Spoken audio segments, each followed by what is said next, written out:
Bonjour à tous, bonjour à vous mesdames et messieurs, merci encore de nous retrouver ce matin sur les antennes d'Equinox Télévision avec 10-12 le Zénith qui, comme chaque jour, de 10h à 12h vous accompagne, talk show en réalité autour des sujets qui gravitent autour du Cameroun. Nous vous permettons de garder le cap mais surtout d'avoir une idée toute faite de ce qui nous concerne au quotidien.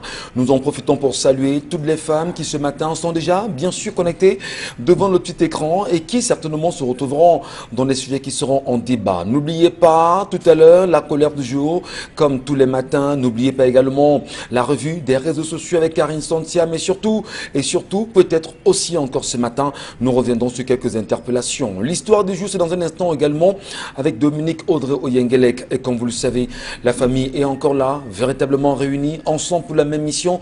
Jusqu'à 12h, nous allons vous servir. N'oubliez pas également, madame, monsieur, les plateformes sur lesquelles vous pourrez rester en interactivité avec nous. Vous avez 10-12, le Zénith sur Facebook ou encore Equinox TV pour ceux qui nous regardent en live. N'oubliez pas non plus qu'un numéro s'affichera pendant l'émission au bas de l'écran et à travers ce contact, faites-nous parvenir vos préoccupations ou encore vos réactions. Nous allons les lire uniquement pour vous ce matin. Bonjour à vous, bonjour à tous. Bon Bengan, bonjour. Bonjour M. Ngachou-Numba, bonjour à vous chers téléspectateurs. Eh bien, les deux avocats interpellés il y a longtemps ont été condamnés. Condamnés à 6 mois d'emprisonnement avec sursis pendant 3 ans. La justice ne badine pas. Les magistrats ont dit qu'ils ont lâché du lest, mais moi je dis qu'ils ne badinent pas. Vous ne pouvez pas les laisser sortir sans condamnation comme si rien n'était. Les magistrats restent droits dans leurs bottes. Mais nous ne voulons pas qu'il y ait une escalade de violence entre les gens qui exercent dans le corps de la magistrature, surtout pas entre avocats et magistrats, comme on ne souhaite pas qu'il y ait des éclats de voix, des écarts de conduite entre les magistrats et les greffiers. Merci. Alors que nous nous plaignons il y a quelque temps ici sur les antennes Equinox Télévision de l'absence de notre première dame du Cameroun, surtout pas de réaction à la suite des exactions connues le 24 octobre dernier à Kumba, nous l'avions regardé avec stupéfaction il y a environ 48 heures sur les réseaux sociaux à l'occasion du Grand Tour cycliste international Chantal Biya. Elle est sortie, elle est allée bien évidemment rencontrer les coureurs et en a profité pour glisser un petit mot sur les réseaux sociaux devenu viral aujourd'hui. Beaucoup d'interrogations au final. Est-ce le moment idoine où on devrait avoir notre première dame? Pourquoi n'avoir pas réagi spontanément quand les enfants ont été tués froidement et dans les régions anglophones, notamment à Kumba? Pourquoi ce mutisme alors qu'on est censé avoir également un encadrement maternel, mais surtout d'une première dame? Pourquoi ce silence-là? Peut-être des analyses, madame, monsieur, chacun pourra en faire sa petite observation. Charles Bachou, bonjour à vous et bienvenue ce matin. Bonjour, monsieur Michel Ngachou. Bonjour, Karine Santia. Bonjour, Michel, et bonjour à nos téléspectateurs. Voilà à quoi servent l'argent des contribuables, du contribuable camerounais. Oui, lorsqu'on organise des élections, voilà un exemple de ce que contribue, c'est ça? De la contribution, de ceux qui contribuent. Il y a les ministres et les personnalités de même rang. Ça, c'est la liste des contributions pour le Rassemblement démocratique du peuple camerounais en vue de l'organisation des régionales. Pour le ministre et personnalité de même rang, 1 million de francs CFA. Directeurs généraux et personnalités de même rang, 1 million de francs CFA. Candidats délégués comme gouverneur et vice-recteur, ça c'est 500 000 francs. Donc la liste, elle est longue et il s'agit là de 41 personnalités et fonctions qui sont représentées dans les contributions pour les élections régionales à venir au Cameroun. Faites le corrélat de ces contributions avec les législatives et municipales. Après, faites-le avec la présidentielle, même si on n'a pas vu les fiches. On va bien évidemment avec vous, madame, monsieur, tenter de faire ce corollaire-là, comprendre réellement qui sont ces fonctionnaires au Cameroun aujourd'hui, qui contribuent pour le parti au pouvoir, quels sont les montants imposés à ces derniers et qui sont ces fonctionnaires qui en réalité donnent de croire qu'on est dans un parti-État au Cameroun aujourd'hui. On en parlera tout à l'heure avec Bonbon Bengan sur cette question. Mais surtout, on va dire que le coup de tonnerre s'est produit hier alors qu'on s'attendait attendait pas. En fin de soirée, le président de la Confédération ou l'ex-président de la Confédération africaine de football, Ahmad Ahmad, a été écarté par la commission d'éthique de la FIFA aujourd'hui, qui l'accuse de certain nombre de manquements, manque de loyauté, détournement de fonds ou encore acceptation de quelques cadeaux et encore des faits d'accusations assez compliqués quand même. Nous en parlerons bien évidemment pendant l'édition de 10-12 le Zénith de ce matin. Bonjour à vous, Dominique Audrey-Yengelek. Bonjour Michel Ngachou, bonjour aux téléspectateurs. Ce matin, je porte la voix de quelques habitants du quartier Imana. Nous sommes à Yaoundé. Dans ce quartier-là, il y a des personnes qui se plaignent de ce qu'un militaire dans cette localité menacerait les riverains. La situation s'est passée avec un couple à cause d'un problème de rigole. Et les personnes qui m'ont contacté racontent que celui-là a menacé de mort son époux. Elle aimerait savoir comment est-ce qu'on se comporte dans ce genre de situation. On en parlera à cause certainement. Des eaux sales qu'on aurait bousculées de là, mais maintenant, est-ce qu'on devrait en arriver aux menaces? C'est la question qu'on devrait se poser. Donc, à ces personnes-là, essayez de vous rapprocher des autorités directes de votre quartier pour vous faire entendre. Qu'est-ce qui se passe au moment où nous parlons dans l'extrême nord du Cameroun, où on sait qu'il y a eu une organisation, une association qui est mise en place, qui souhaiterait le 29 novembre, voilà, venir initier une marche dans l'extrême nord du Cameroun pour des revendications loyales aujourd'hui, manque d'électricité, pas d'eau dans ces localités. Pourquoi pas d'école également dans ces localités? L'extrême nord du Cameroun revendique un certain nombre de faits. Comment allons-nous vivre la marche initiée le 29 novembre dans l'extrême nord du Cameroun? Qui sont ceux qui sont à la tête de cette marche? Est-ce que l'administration territoriale laissera bien sûr cette marche se faire? Comment et pourquoi? Madame, Messieurs, gardons le cap. On en parlera toujours pendant ce programme de 10-12 le Zénith avec la famille au complet sur ce plateau. L'histoire de ce matin, Dominique Audrey.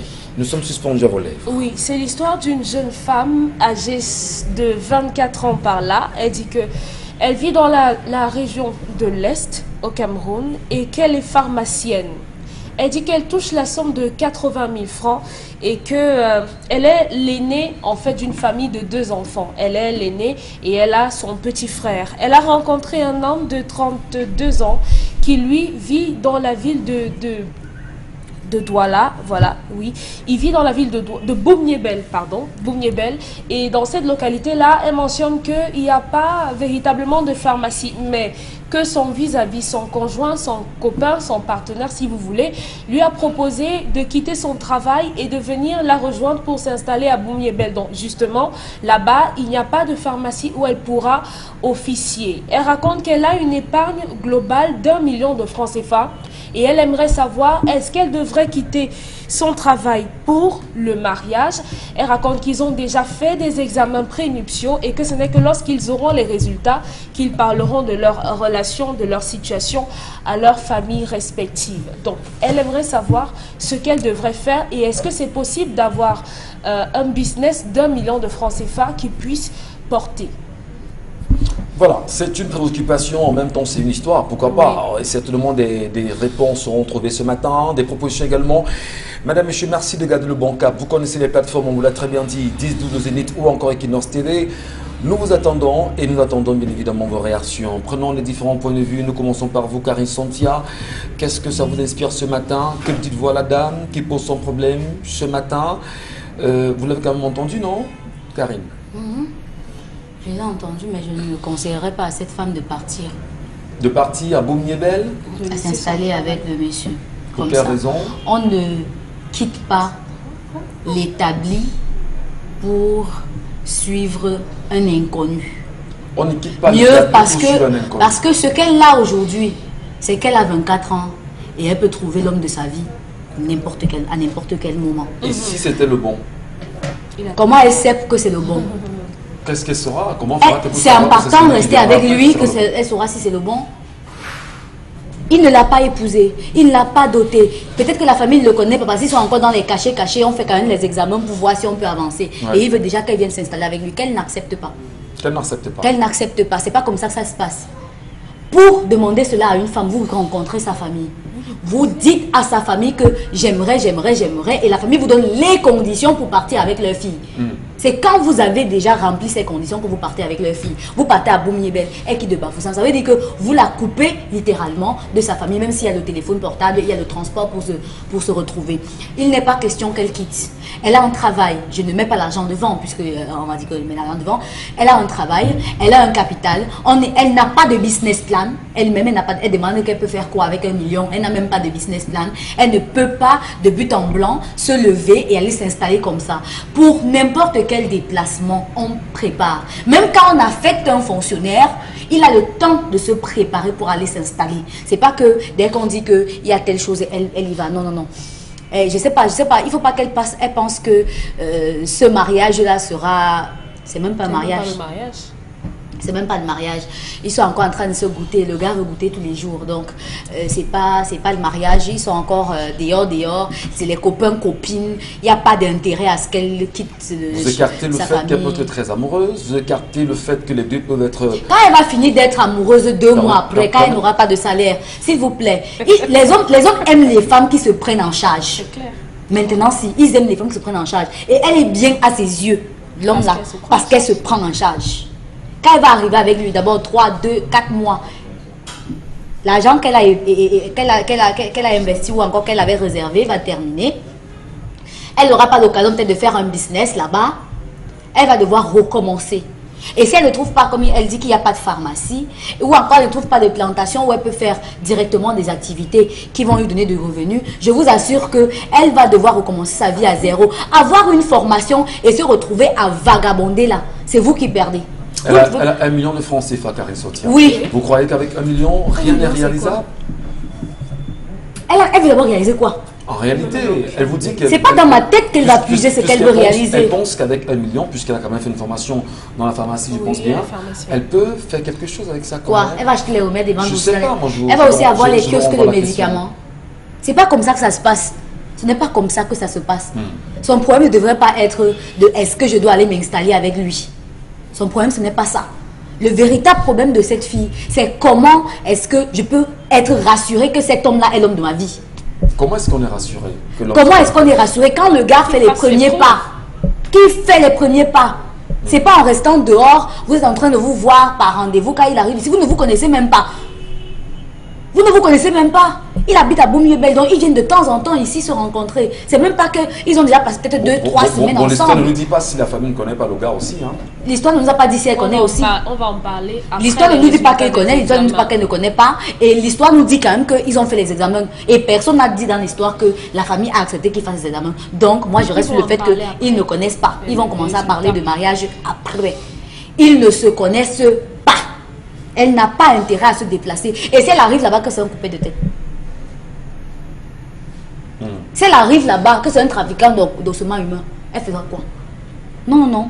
Elle n'a pas intérêt à le faire. Parce qu'elle a une famille, elle a une maman, elle a un papa, qu'elle soumette cette question-là à sa maman. Et sa maman lui dira pareil, que ce n'est pas le moment. Il faut qu'on le connaisse, il faut qu'on le voie, il faut qu'on juge sa moralité, il faut. C'est pas comme ça qu'on se lève. C'est même facile de dire que ce n'est même pas comme ça qu'on fait. Vous que ne je ne sais croyez pas pas qu'il y pourquoi a eu des relations qui sont nées comme ça, des mariages sérieux qui partent des faits pareils et qui peuvent aboutir? On a aussi des mariages malheureux qui ont commencé comme ça. Normal. Donc il faut équilibrer. Il y a eu des mariages malheureux qui ont commencé comme ça. Des femmes qui se sont déplacées, elles ont tout abandonné, travail, famille et tout. Les hommes qui vous coupent littéralement de votre famille, ils vous amènent dans une autre ville ou dans un autre pays. Et là-bas, vous vivez le martyre. Le jour où vous réussissez à vous enfuir, c'est le jour où vous êtes presque morte. Donc, il n'est pas question qu'elle abandonne sa famille juste parce que le gars a dit « je t'aime » et elle a répondu « moi non plus ». On dira justement votre position ce matin est radicale, Karine Sotia, mais on prendra également celle de Dominique Audrey qui nous ramène l'histoire ce matin. Quand vous échangiez, que lui dites-vous? La même chose que Karine. Peut-être avec elle directement, je lui ai dit « Madame, vous ne pouvez pas faire preuve de tant de... légèreté. Je ne sais pas si je dois dire... Je sais pas si je dois dire stupidité ou idiotie et tout. Il y a des questions qu'on ne se pose pas. Un homme qui vous aime ne vous demande pas de quitter votre travail. Il ne vous demande pas de quitter votre travail pour le suivre. Est-ce qu'il n'était pas possible, s'il tient tant que ça à l'épouser, mais qu'il l'épouse en tenant compte de ce que sa femme vivra à l'ouest et que lui, il sera à Bouk-Djebel. Est-ce que le mariage... Bien sûr. Vous vivez dans des villes différentes? Mais il n'y a pas de relation à distance. Vous cautionnez ça? Je ne cautionne pas, mais maintenant, s'il veut la femme, s'il veut cette femme-là, cette femme qui a déjà un travail, mais qui prenne juste des mesures. Ne demandez pas à une femme de venir s'asseoir à la maison en attendant de lui trouver quelque chose. Dites, ma chérie, j'ai trouvé... Non, écoutez, vous rencontrez une femme...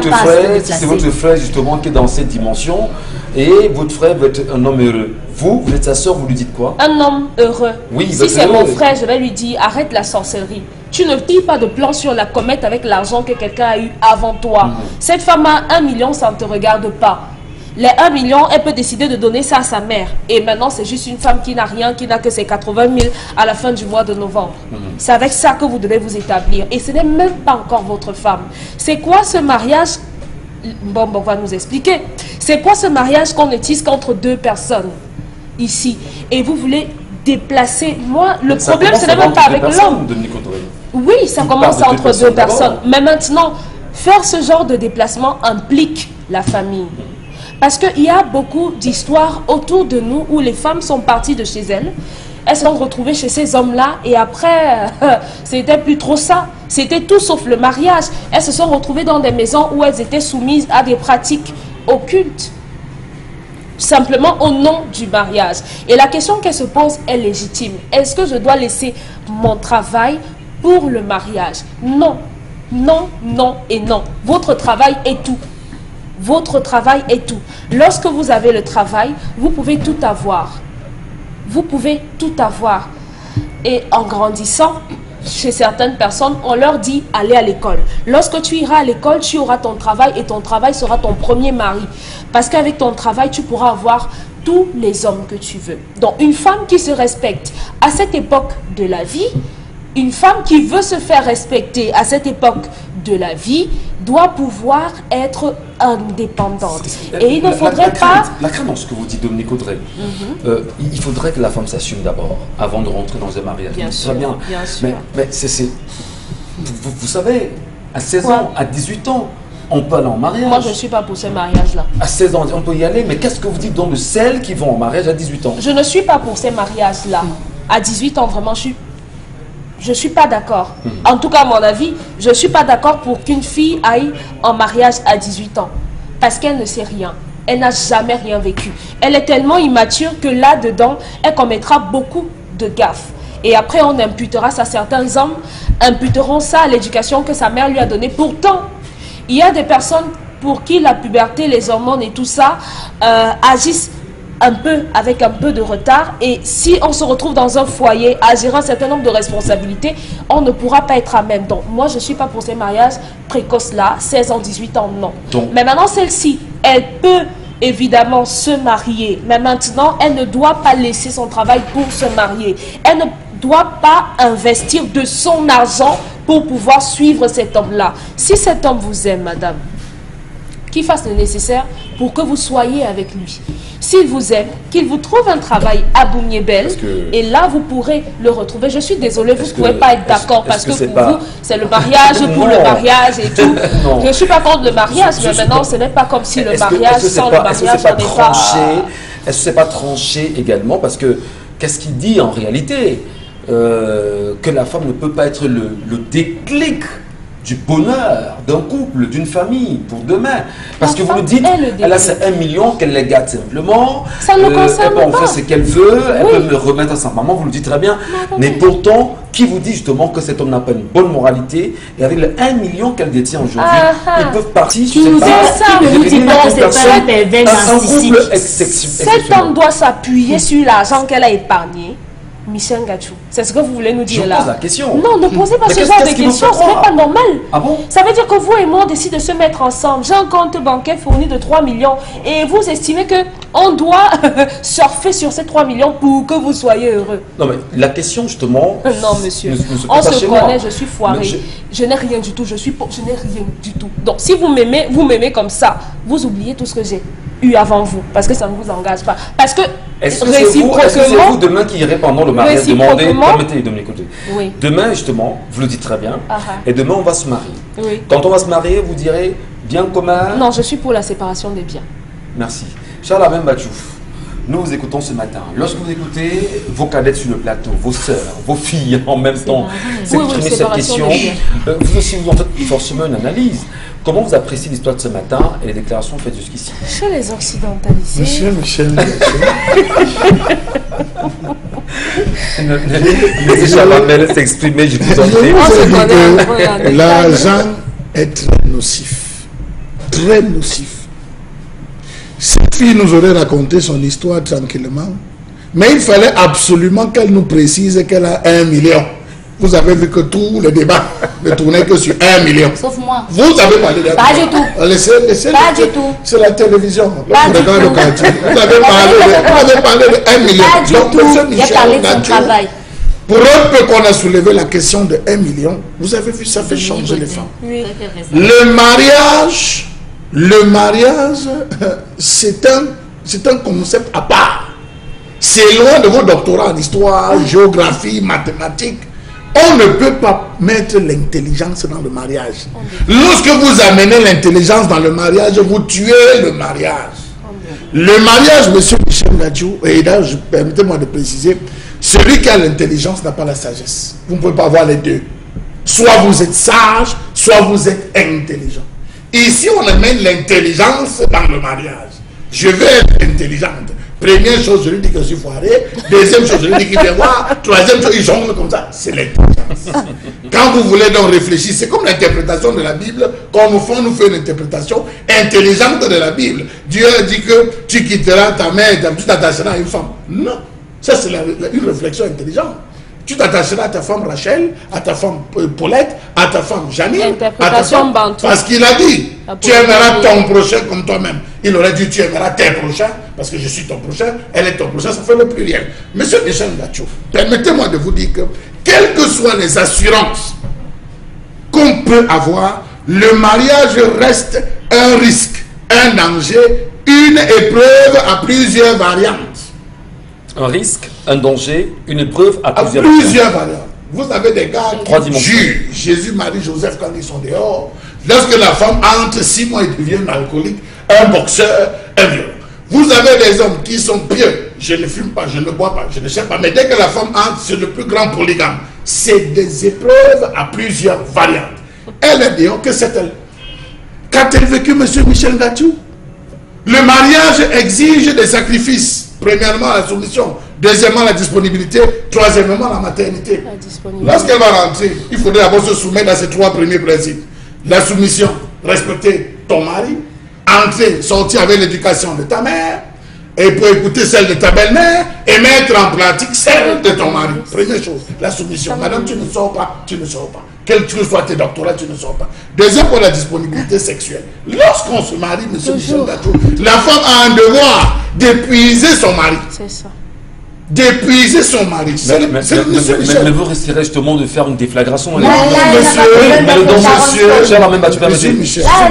sur les implants, vous risquerez justement de mettre très mal. C'est quoi Les occidentalisés ont créé ce qu'ils appellent les nuits de noces, où ils prennent 3-4 jours. Vous pensez que c'est pour aller compter les étoiles au ciel? On va concevoir. Non, c'est pas pour aller compter les étoiles au ciel. sexe. Même les occidentalisés le savent. C'est d'abord ça le mariage.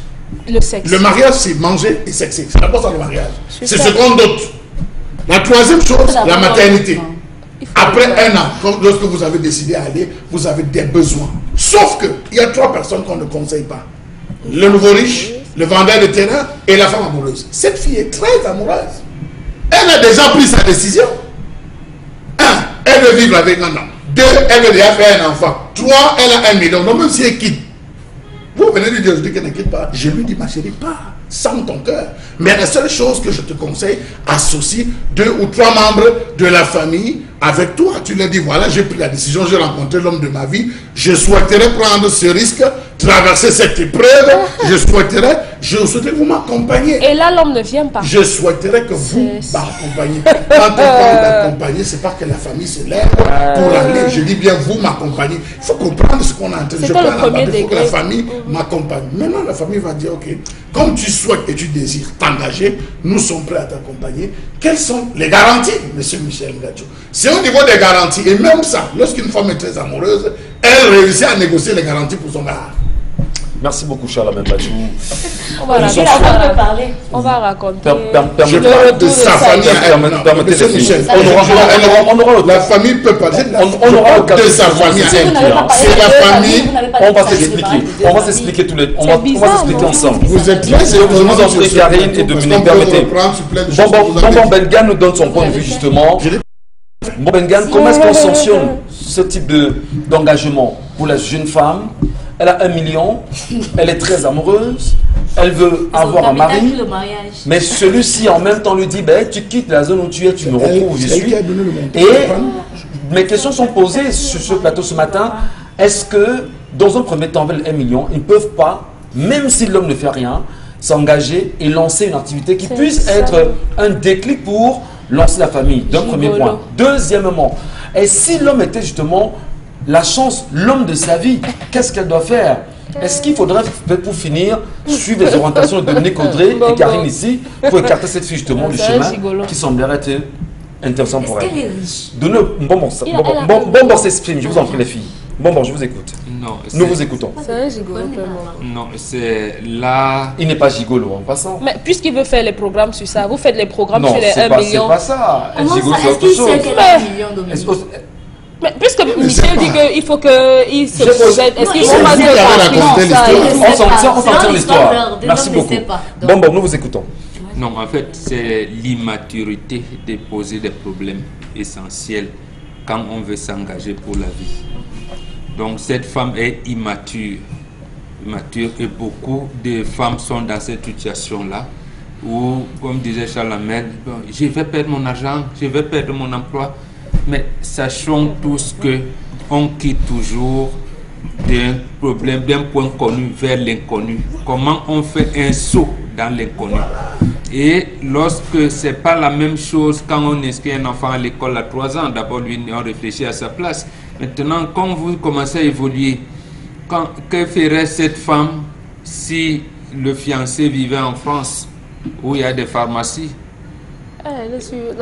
Voilà, donc elle n'allait donc pas poser le problème. Donc, en fait, ici, c'est là de poser les vrais problèmes, parce que chez nous, en Afrique, lorsqu'on est face à un lion, on dit qu'on est face à un lion.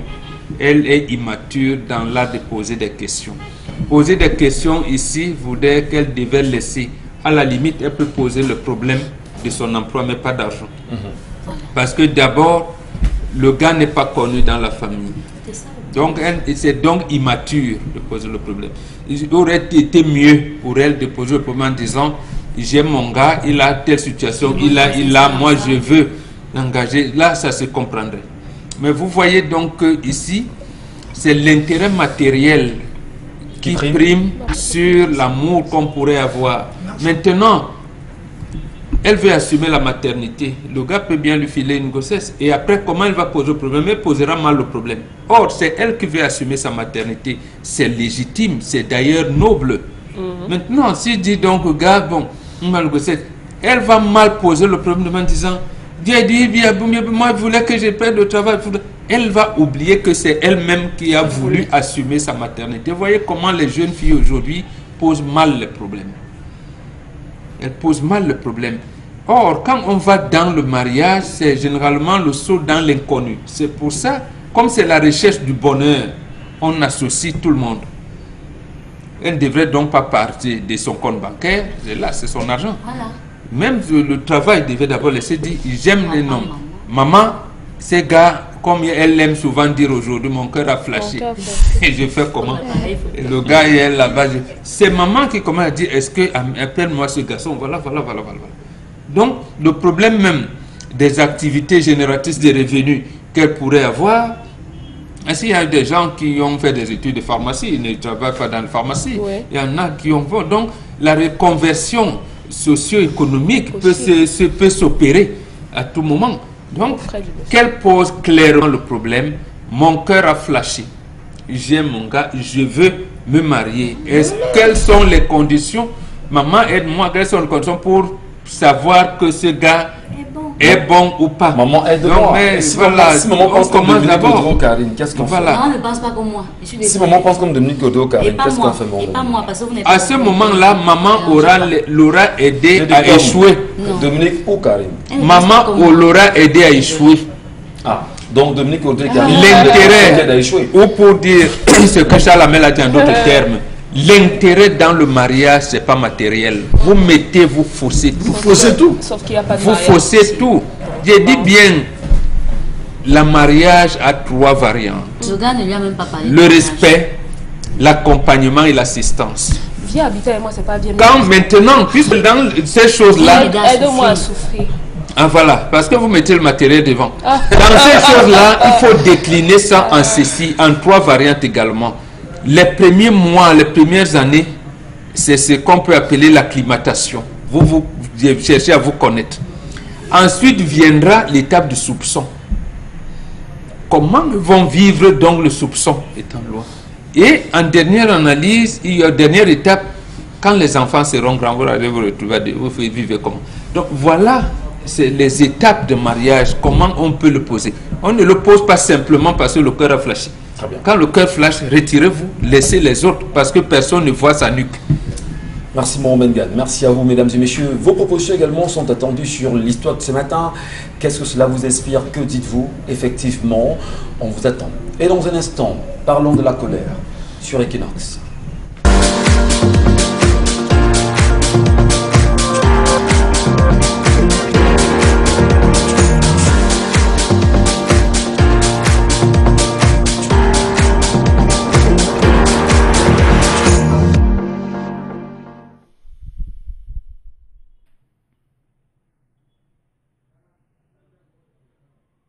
Je m'interroge ce jour sur la question des nominations dans ce pays.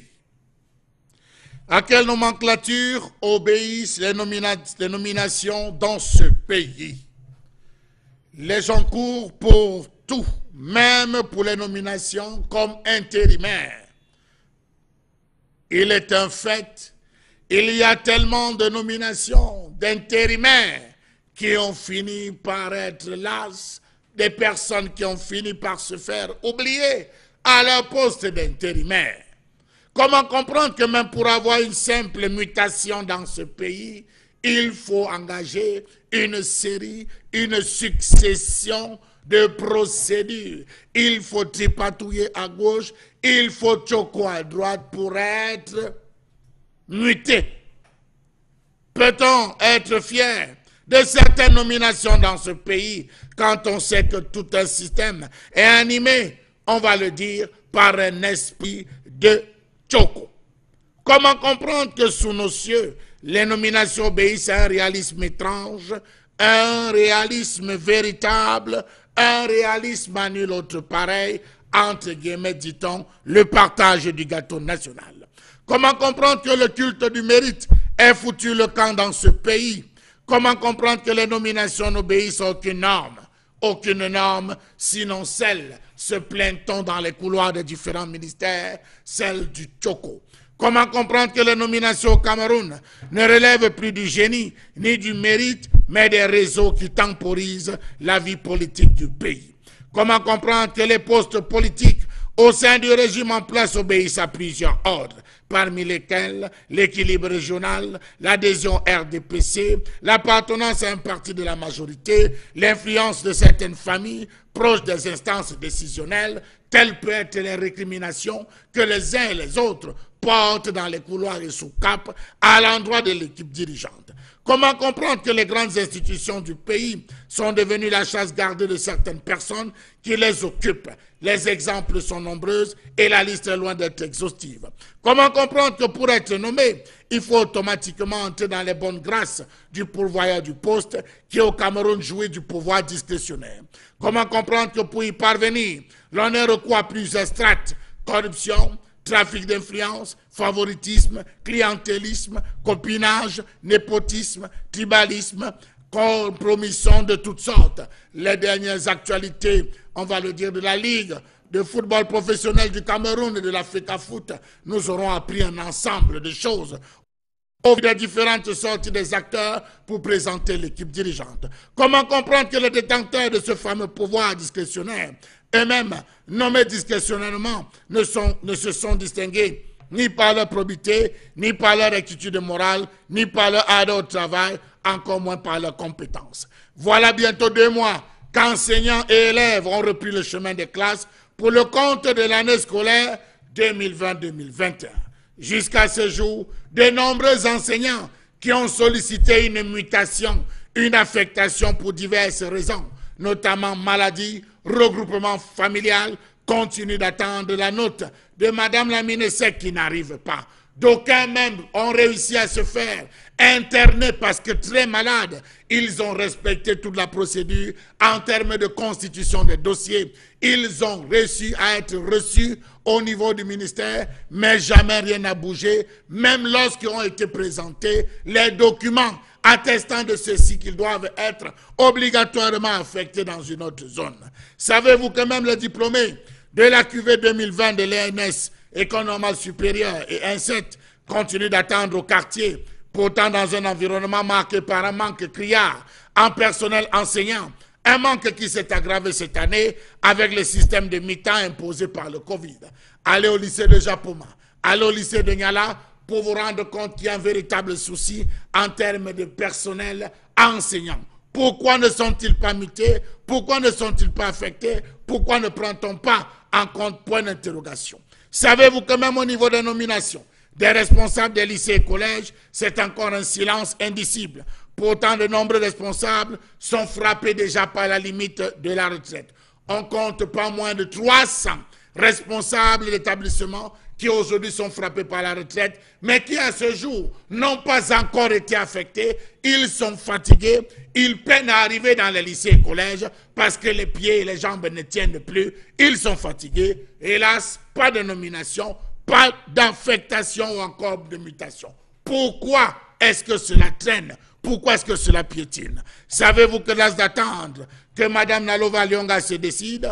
On va le dire, un sous-préfet a pris sur lui dans le septentrion de procéder à des nominations de directeurs de CS dans son département. Oui, c'est important parce qu'il estime qu'il faudrait que les choses fonctionnent convenablement. Comment comprendre le silence d'un complice des syndicats? Parce que la situation semble tout aussi compliquée pour ces CETIC et CS qui ont été érigés en lycée et qui ont encore à la tête des directeurs. On a changé il y a tout récemment certains CETIC et CS en lycée, mais les directeurs sont toujours là, ils se portent bien, on les appelle d'ailleurs monsieur le directeur. Devient-il automatiquement proviseur? Ou bien, n'en parlons pas des établissements créés cette année qui sont jusqu'ici sans chef d'établissement, sans aucun surveillant général, encore moins un censeur. Disons clairement que si ces méthodes avaient permis de sélectionner les meilleurs d'entre nous pour pouvoir aux différents postes, l'administration serait effectivement productrice, efficace et soucieuse de l'intérêt général et du bien commun, ce qui est loin d'être le cas. C'est plutôt le règne de la corruption, de l'incurie, de la concussion, du détournement des deniers publics, des malversations de toutes sortes. Savez-vous que les nominations façon renouveau se sont révélées être de véritables, entre guillemets, calamités, tant qu'on n'a pas à la tête de véritables personnes aptes à prendre les bonnes décisions. Pendant le moment, et pour le moment on parle, beaucoup de proviseurs disent ne rien pouvoir faire, ne rien pouvoir entreprendre, attendant que la décision vienne de Yaoundé. Pourtant, nous sommes en pleine décentralisation, avec à la clé plein de proviseurs qui ont détourné des frais d'APE. Ils s'amusent, tout le monde prend plaisir. Pendant ce temps, les enseignants sont absents dans les salles de classe et les enfants souffrent. Colère. La colère, bien sûr, mesdames et messieurs. Vous le comprenez, vous la comprenez bien évidemment ce matin. Et on en profite pour faire un clin d'œil effectivement au ministère des enseignements secondaires où il semble que là-bas, effectivement, les choses sont bloquées, coincées, verrouillées. Aucune nomination depuis un bon petit moment. C'est pas seulement un sujet propre au ministère des enseignements secondaires, mais on le sait exactement comment ça se passe dans d'autres ministères au Cameroun. Charles Membatou, d'ailleurs, l'a relevé des grabataires qui, en réalité, devraient déjà aller en retraite, sont toujours là à traîner les pas dans certaines institutions, dans certaines... Proviseurs, suivi en général. Effectivement, voilà, ils sont là grabataires ils seraient en principe déjà en mission, en retraite.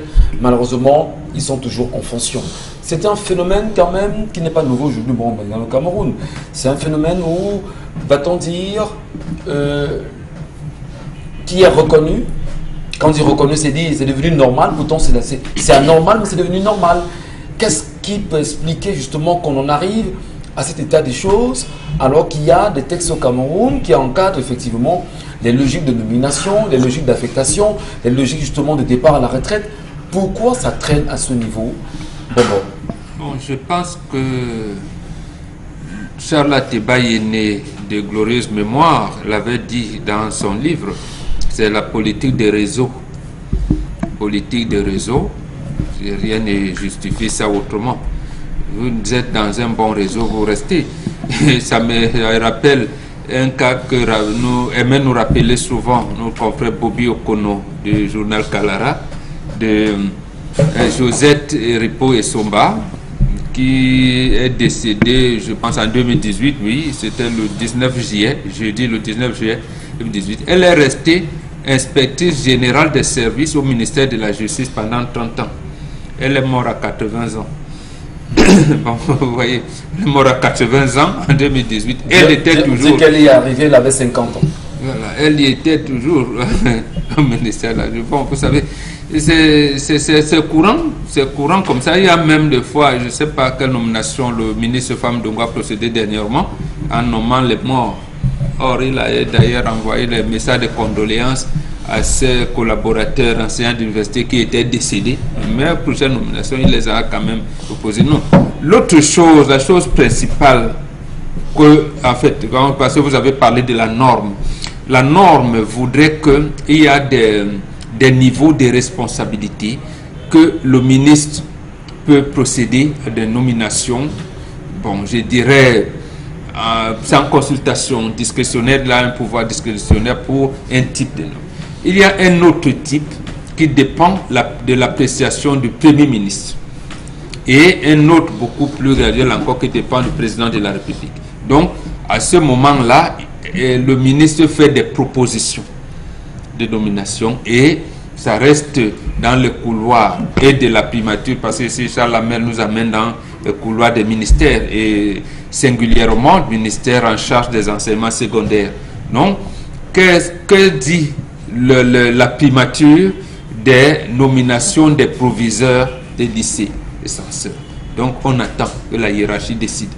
Et il y a un peu plus loin, lorsque ça concerne les services de son ministère, parce que quelqu'un peut être chef-service ou sous-directeur, parce qu'un proviseur est sous-directeur. Et comment on va procéder à tout ça? Parce qu'il faudra toujours regarder l'organigramme, prendre quelqu'un pour le nommer là-bas, dépend à l'appréciation de tout. Mais ça retarde. Est-ce que ça piétine? Est-ce que ça ne veut pas dire qu'il y a un dysfonctionnement? Dans ce dysfonctionnement ici, on sait par exemple qu'on est censé, après un certain nombre d'années, passer, je vais dire, d'un poste à un autre poste, soit plus élevé, soit d'une ville à une autre ville, étant donné qu'on sert tous ensemble d'État où nous en sommes. Mais qu'est-ce qui peut justifier véritablement que quelqu'un peut des réseaux? C'est vous, Charles Membachou? C'est moi, c'est les réseaux. Voilà. C'est les réseaux. Parce que au départ, tout le monde savait pas. Qui laisse donc entrer ces réseaux dans ces ministères? Qui sont ceux qui sont tapis derrière? Nous sommes dans un système qui sécrète et entretient la corruption. Vous avez le directeur général de l'ENAM, avec quelle expérience professionnelle pour être nommé à l'ENAM? L'actuel, je parle de l'actuel, il n'avait aucune. Mais à ce moment-là, l'État se cache en vous disant que vous avez été formé, mais j'allais dire, le poste appartient à l'État. Donc l'État peut nommer qui il veut, le poste qu'il veut. Mais sauf qu'à certains moments, ça crée des frustrations. On a eu ça, on a ça tout le temps dans le corps de la magistrature, où on voit des magistrats moins gradés que d'autres nommés patrons. Des patrons, donc c'est pas... Quelquefois même, vous sortez, vous deux, magistrats premier grade, il y en a un qui est nommé la cour d'appel d'un service, un autre qui est nommé, il y en a qui gagnent plus que l'autre. Si, bon, il y a des choses comme ça, mais en fait, ce système-là est entretenu par l'entrepreneur en chef, parce que dans un pays, ça se corrige quand il y a la tenue régulière et de manière permanente des conseils des ministres et des conseils de cabinet. Donc on voit comment la machine administrative n'est pas grippée. Or, il y a le boulot d'étranglement qu'on dénonce, ça crée des inerties, et ça entretient ces inerties-là, et c'est ça donc qui favorise les réseaux.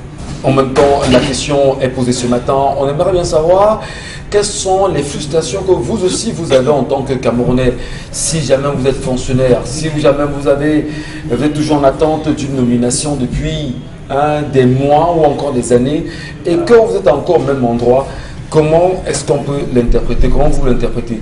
Alors, Dominique Audrey, avant qu'on donne la parole à Karine, est-ce qu'aujourd'hui, on n'a même pas transformé ces nominations pour certaines personnes en nomination, du moins en affectation, pour les affectations disciplinaires? En réalité, est-ce qu'on doit parler d'affectation disciplinaire dans un pays comme le Cameroun, où le fonctionnaire est censé travailler partout sur le territoire national? La logique voudrait que tous les fonctionnaires puissent être à même de travailler partout. Et je crois que sous l'époque de M. Ahidjo, on vous ramenait vers votre village lorsque vous étiez à la fin de votre carrière, si je ne me trompe. Oui. Mais maintenant, aujourd'hui, les sanctions disciplinaires, les affectations disciplinaires existent et parfois sont à tête chercheuse. On a évoqué déjà une colère ici où justement on présentait ces faits-là, où vous voyez des gens qui, comme ça, soit pour leur appartenance à un parti politique, soit par rapport à leur nomination, soit au faciès, on les envoyait ailleurs et on privilégiait d'autres. Conséquence, on avait au sein de l'entreprise des frustrations. On a un exemple épatant, Félix Roland Momier. On sait exactement comment s'est passé avec son cas. Tout à fait. À l'administration française. Voilà. Donc, pour parler donc des nominations au niveau du MINSEC, depuis quelques années déjà, il y a des voix qui s'élèvent contre la gestion de ce ministère-là. Logiquement, le décret du 2 décembre 2000 présente les critères de nomination, d'affectation, de mutation. Je crois que c'est plus de nomination à des postes de responsabilité, entendez, censeur, surveillant général, proviseur et autres. À l'article 69. À l'article 70, on présente le profil. On vous dira, lorsque vous avez fait 10 ans de carrière, vous pouvez être un inspecteur général. Lorsque vous avez fait tel nombre d'années, vous pouvez être telle chose. Sauf qu'aujourd'hui, sur le terrain, ce n'est plus ça. Et vous allez voir des gens qui, à peine sortis de l'école, viennent occuper des postes de surveillants généraux, pardon, sans dans aucune certains, aucune expérience. Sans aucune expérience. Et lorsqu'on pose la question, on va vous dire, les nominations ont un pouvoir discrétionnaire. Vous faites l'analogie. Donc, comme on peut, on n'est pas obligé de soumettre cela à l'attention des gens, c'est sous la responsabilité de la personne qui nomme. Vous n'êtes pas obligé de savoir comment ça se passe, puisque vous n'avez pas les tenants, encore moins les aboutissants. Aujourd'hui, on a des gens qui savent que consciemment, pour ne pas aller travailler dans certaines zones, ils sont obligés de monnayer. Donc, ils monnaient, en donnant de l'argent, ils sont sûrs de rester dans les principales villes. Et à côté de ça, ils peuvent avoir des postes de responsabilité. Donc, c'est pour ça qu'aujourd'hui, on ne peut pas avoir une administration dans ce ministère qui se veut serein. Parce que là-bas, malheureusement, les textes ne sont pas effectivement appliqués. D'accord. On aurait bien voulu parler de cette question des intérimaires, oubliés, comme l'évoquait Charles Amembatou à l'instant, mais on se pose aussi la question de savoir pourquoi est-ce qu'il y a des grabataires qui sont là au niveau justement du ministère de l'enseignement secondaire, dans les lycées et collèges. Ils ont plus de 70 ans, 80 ans pour certains révolus, mais qui sont encore là aujourd'hui. Qu'est-ce qui peut expliquer que l'on maintienne des grabataires? Est-ce que c'est toujours une question de réseau, Karine Sontia? Le réseau vous maintient, vous huilez le réseau vous maintient. Mais quand on est vieux comme à un moment donné, il faut se défaire, aller se reposer et profiter de sa retraite, non? Je vais répondre comme une bonne Camerounaise. Qu'est-ce qui explique qu'on parle de détournement des frais d'APE dans plusieurs lycées dans les villes du Cameroun et que depuis là, Madame le ministre des Enseignements secondaires ne s'est pas prononcée sur la question? C'est une question assez importante pour qu'elle se prononce et décide même et prenne des sanctions, notamment que ce soit la suspension ou leurs affectations, les fameuses affectations disciplinaires. Plusieurs lycées de la ville de Douala aujourd'hui sont dans ce cas-là. La dernière nomination au ministère des enseignements secondaires date du mois de novembre, du 5 novembre. Mais là, il s'agissait des conseillers techniques, 2 conseillers techniques, 2 inspecteurs des services, 6 inspecteurs coordonnateurs généraux, 1 directeur, mais pas de personnel entrant dans la gestion d'un lycée, d'un CES ou d'un CETIC.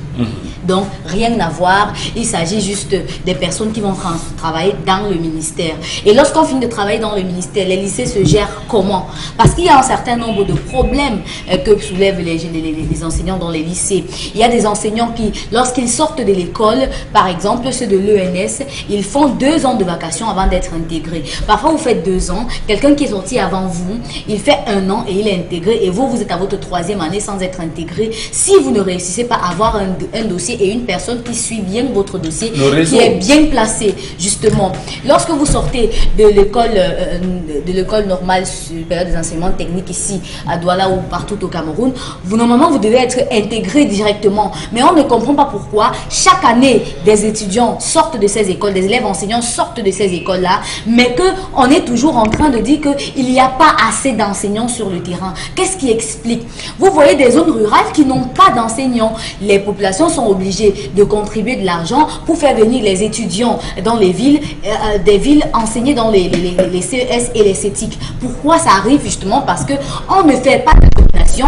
En principe, à chaque rentrée scolaire, on devrait nommer et affecter de nouveaux enseignants ou encore de nouveaux personnels dans les établissements scolaires, que ce soit dans les délégations régionales. Mais ça ne se fait pas. On ne le fait pas au Cameroun. Depuis que Mme Nalova Lyonga est là, on ne voit même pas un vrai mouvement dans les lycées. On n'a pas vu de vrai mouvement dans les CES, pas de vrai mouvement dans les CETIC. Alors qu'on savait quand même qu'avec son prédécesseur, chaque année, même si les proviseurs ne changeaient pas littéralement, on voyait que chaque année, au moins s'il y avait des nouveaux surveillants généraux qui étaient nommés dans certains lycées, il y avait des nouveaux censeurs qui étaient nommés. Mais il est inadmissible qu'un enseignant enseigne donne des cours pendant 12 ans, mais qui ne soit jamais surveillant général. Carly Sontia, c'est une position tranchée également ce matin, dans l'espoir que le message soit passé pour ceux et celles qui nous regardent ce matin dans les ministères, que ce soit dans un quelconque ministère du Cameroun, même la délégation départementale et régionale. Merci de rester présent, mais surtout fidèle. Si jamais vous subissez la mauvaise nomination ou la non-affectation, quelle est justement votre solution pour pouvoir en sortir? Faire confiance au réseau ou vous pensez qu'il faut casser les réseaux pour bien vivre? On en reparle. Merci à vous, mesdames et messieurs. Bon retour à l'instant sur 10-12, le Zénith. Eh bien, vous faites bien de nous rester présents et surtout de faire confiance à la chaîne du peuple qui chaque jour s'emploie à vous informer véritablement, mais surtout à vous permettre de garder le cap sur l'évolution du Cameroun et les sujets importants qui gravitent autour du pays. Qu'est-ce qui s'est réellement passé? On le disait hier. Exactement à la FIFA pour que aujourd'hui Ahmad soit mis de côté, totalement écarté. Les raisons qui ont été portées sont lesquelles véritablement? Mais une question quand même depuis hier soir nous taraude l'esprit. Quels sont les legs qu'il aurait reçus? Qui sont ceux qui lui auraient donné des legs en même temps afin que la FIFA, à travers sa commission d'éthique, puisse s'appuyer sur ces éléments pour en faire des preuves à charge contre Ahmad. Beaucoup de Camerounais se posent 1000 plus une question aujourd'hui. Est-ce que la mise à l'écart d'Ahmad n'aura pas d'impact sur l'organisation de la CAN qui est attendue au Cameroun en 2022 ou encore sur les nombreuses organisations des compétitions sur le sol africain? Toutes des questions en même temps qui sont posées. Des Camerounais en même temps se demandent est-ce que l'actuel président par intérim, Constant Omari, va-t-il justement poursuivre l'œuvre de Ahmad ou il va créer une rupture? C'est une question quand même qui se pose, madame, messieurs. Les Africains sont très regardants, les yeux sont rivés au Caire. On attend en fait de voir ce qui va se passer dans les jours à venir, mais on en parlera dans un instant sur ce plateau. Avant d'y arriver, Charles Amembatou, dans sa colère tout à l'heure, nous exprimait son mécontentement à travers les nominations et les réalités qui l'entourent aujourd'hui. Nous nous posions une question de savoir qui sont ceux qui sont tapis dans les réseaux exactement au Cameroun et qui ne permettent pas aux fonctionnaires de bouger d'un point à un autre ou encore d'évoluer d'un grade à un autre grade ou même d'aller en retraite. Finalement, qu'est-ce qu'il faut faire pour casser les réseaux dans ce pays? Nous sommes battus. La question, je vous la pose. Votre point de vue. Alors, déjà, on ne peut pas casser les réseaux, M. Michel Ngatou. On ne peut pas casser les réseaux? On ne peut pas casser un réseau. Est-ce Il faudrait mettre des visages. Il faudrait mettre des visages sur les réseaux. Ça peut être vous et moi, nous sommes dans ce même réseau. Vous ne pouvez pas savoir, vous pouvez être une chaîne. Le réseau, c'est une chaîne, c'est comme la chaîne d'un vélo. Vous ne savez pas qui est devant vous. Ça se gère, c'est moi, envoyé tel. Donc, c'est une mafia bien organisée. Vous savez, jusqu'au temps ou avant le départ. Et on ne peut pas casser une mafia, Charlemagne Batchou. Vous le dites, vous dites tout le temps qu'il faut changer le système et non les hommes. C'est le système, le mode de fonctionnement qu'il faut casser. Vous vous rappelez à l'époque de Bapès, quand il était au ministère, M. Michel Ngatou, 3 mois avant chaque rentrée scolaire, il procédait à un balayage. Le jour de sa nomination comme ministre des enseignements secondaires, Bapès avait promis le feu à tous les enseignants, au corps, on va dire, de l'enseignement. Il avait procédé à des mutations sauvages et barbares. Il avait affecté tous les gens qui étaient à Yaoundé. Donc ceux qui étaient sur 10 ans, 12 ans, extrême nord, Ezeka, Makak, Poli, il envoyait les gars partout. Et tous ceux qui étaient dans l'arrière-pays, qui étaient à plus de 10, 15, il les ramenait au niveau de la région. Vous allez vous rendre compte qu'il y a ce qu'on appelle les enseignants de Yaoundé. Et les enseignants de Douala, c'est des gars qui, depuis qu'ils sont sortis de l'école, tournent entre le Douala, Yaoundé, Douala, Yaoundé, ils reviennent à Douala. Ils ne traversent pas. Et vous avez d'autres, ceux qui n'appartiennent malheureusement pas des réseaux, qui font le tour de tous les pays. On l'affecte au nord, après le nord, on l'affecte à la frontière avec la Centrafrique, après on l'affecte à la frontière avec le Gabon, après on l'affecte à un moment donné, il abandonne la frontière, il vous laisse traverser la frontière parce que le gars est fatigué. Vous avez l'extrême nord, M. Michel Ngatou, où nous avons presque 30 cas qui nous sont parvenus des enseignants qui souffrent de maladies incurables. D'autres qui sont obligés parce qu'au niveau du Diamaré, il n'y a pas possibilité de faire de la dialyse. Ils sont obligés d'aller à Yaoundé tout le temps. Ils ont composé les dossiers avec les faits. Ceux qui souffrent du cancer, ceux qui ont besoin de chimio, ils ont fait des dossiers qu'ils ont envoyés en disant vraiment muter, nous on n'en peut pas, on n'en peut plus. Quitter l'extrême nord, le nord pour être tout le temps à Yaoundé, pour venir, ça prend combien en termes de salaire, nous gagnons combien? Apparemment, on ferme les yeux, on ferme les oreilles sur cette stratégie, sur ces demandes de ces pauvres personnes. Vous avez des messieurs, des femmes qui sont fonctionnaires, qui sont à l'extrême nord depuis des années, qu'on a affectés, elles ont 3, 4, 5 enfants, il y a des problèmes, elles demandent l'affectation pour le groupement familial. L'homme fatigué de faire les navettes entre Yaoundé pour aller retrouver sa femme est obligé de se prendre une autre échelle sur laquelle il va s'adosser, ça crée des problèmes. Et les femmes, vous voyez, voilà autant de problèmes. Je suis seulement dans le cas des mutations, hein, voilà autant de problèmes. Vous savez que M. Michel Ngatou, quand on laisse la rentrée scolaire comme celle-ci, qu'est-ce que les proviseurs en fonction n'ont pas pris comme argent? Ce n'est pas pour les indexer, c'est le système. Qu'est-ce qu'ils n'ont pas pris comme choco? Et quand on se lève un matin en janvier, on procède à l'affectation des proviseurs. Là où il et ses enfants fréquentent, à quel moment va-t-il procéder au déménagement, l'organisation, pour pouvoir partir, venir s'installer, prendre contact? On fait toujours avant 2-3 mois pour lui permettre d'arriver, de s'acclimater, d'entrer en contact, de discuter et de prendre le fait. Donc vous allez vous rendre compte qu'à ce niveau encore, ça coince énormément parce qu'il y a beaucoup qui sont déjà en âge. On a 300 francs, 300 autant pour moi, 300 de personnes qui devraient aller, M. Michel Ngatou, en retraite, mais qui ne sont pas encore. On n'envisage même pas encore au ministère les envoyer en retraite. Des proviseurs, des surveillants généraux, des censeurs. Il faudrait bien qu'ils bougent, qu'on ait un nouveau sang qui vient requinquer. Vous avez les établissements scolaires, les CETIC transformés en lycée technique, les CS transformés en lycée. Depuis là, il faut muter, il faut des nouveaux proviseurs qui vont prendre la charge, la réorganisation du système, de l'enseignement général, comment va le censorat, comment ça va fonctionner et tout. Rien n'est fait, rien n'est dit. Il se raconte au niveau du ministère des enseignements secondaires que Madame le ministre a découvert le faux. Voilà ce qu'on dit. Pendant qu'on menait les enquêtes, qu'elle a découvert le faux et c'est la raison pour laquelle elle a bloqué, que c'était déjà prêt, elle a bloqué. En attendant, il voit clair. Mais on voit clair sur combien de temps, M. Michel Ngatou? Et il faut quoi? Une commission d'enquête quand même, pour pouvoir lui faire un rapport rapidement et qu'il puisse avoir effectivement ses nominations. Nous sommes déjà en décembre, monsieur Michel. Voilà. Nous sommes déjà en décembre. C'est pour procéder aux nominations quand?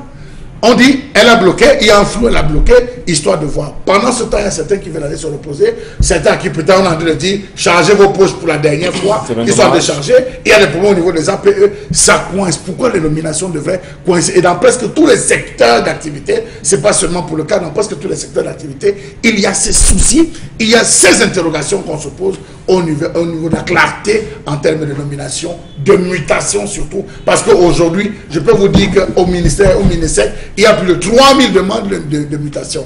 On nous disait ici là que l'extrême nord, à elle seule, réclame un déficit de près de 4800 enseignants.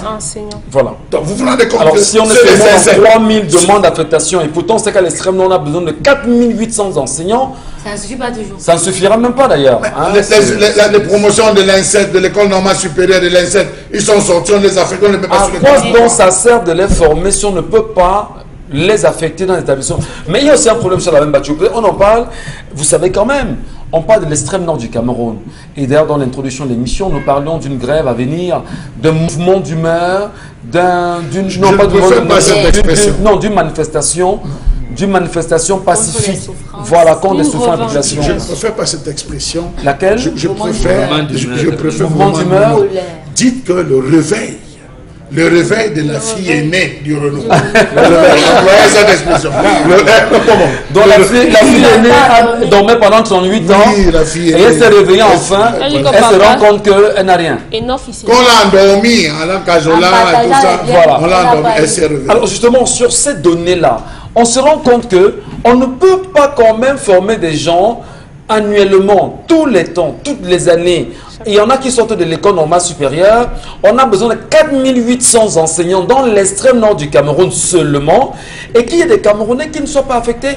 Alors, est-ce que c'est parce que réellement, dans l'extrême nord du Cameroun, il y a un déficit d'établissement, du pas de bâtiments scolaires premièrement? Mais, cher ami, je pense que nous avons eu droit ici à un regroupement qu'on a appelé regroupement des enseignants indignés. Il y a eu 5 promotions de l'école normale supérieure de Yaoundé qu'on n'a pas intégré. Jusqu'à présent? Non, jusqu'à l'année dernière, n'était pas intégré. Ils ont d'ailleurs une sortie où, à l'époque, c'était, non, il y a 2 ans, le ministre qui était là, je pense, c'était Ngale Bibé, avec le délégué général de la Sûreté nationale, les a appelés, il a dit, si vous parlez encore de salaire, on va voir. Le ministre de la fonction publique... Donc, au lieu de les intégrer, on nous a plutôt menacés. Voilà. Le ministre de la fonction publique avait oublié. Donc, ils avaient plus de 60 mois d'arrêt. Est-ce que prenons en compte justement les allégations que fait Mbon Bengan? Mais si, mais attendez. Mais à quoi vous nous servez? Si vous êtes délégué général de la Sûreté nationale, vous êtes ministre des Transports, enfin à l'époque, il était ministre de l'enseignement secondaire, et que vous dites justement que si vous parlez encore, vous verrez. Monsieur Michel Ngacho, le Minfopa de l'époque, Ange Michel Langlois avait dit qu'il n'était pas au courant de l'incitation. Il avait 60 mois sans salaire. Il avait dit qu'il n'était pas au courant, que le rappel n'était pas passé depuis qu'ils sont sortis de l'école. Vous trouvez ça plausible? 60. Vous parlez de 60 mois là, M. Mbachou. Mais justement, attends, pourquoi ça veut 60 mois, c'est équivalent à 5 ans. 5 ans, ils ont fait 5 ans, 5 promotions, pourquoi? Ça vous gêne? C'est ça le Cameroun, justement. C'est pour ça qu'on vous dit, dans un pays où il n'y a pas de conseil de ministres, on ne peut donc pas traiter des dossiers avec célérité. C'est des réseaux qui entrent en compte. Et quand un réseau est plus puissant qu'un autre, il bloque là-bas. Et les autres attendent. Et donc, vous voyez, les gens n'entrent pas à la primature, à la présidence par la porte normale. Il y en a qui entrent par la fenêtre. Il y en a qui entrent, je ne sais pas moi, sur les chariots, par des chariots. J'avoue mon ignorance, honnêtement, sur cette question précisément. Est-ce qu'aujourd'hui, ils sont intégrés au final? Si, ils ont été intégrés. Est-ce que les 60 mois au moins ont été remboursés? Là, on ne sait pas. Puis on leur a interdit de parler. Donc on ne peut pas savoir si ça a été payé ou pas. En tout cas, madame et monsieur, vous comprenez bien, c'est le Cameroun. Le Cameroun et ses réalités. Le Cameroun qui nous appartient. Le Cameroun dont on est mal dit au quotidien. C'est ensemble que nous devons le construire. Ensemble. On doit le construire.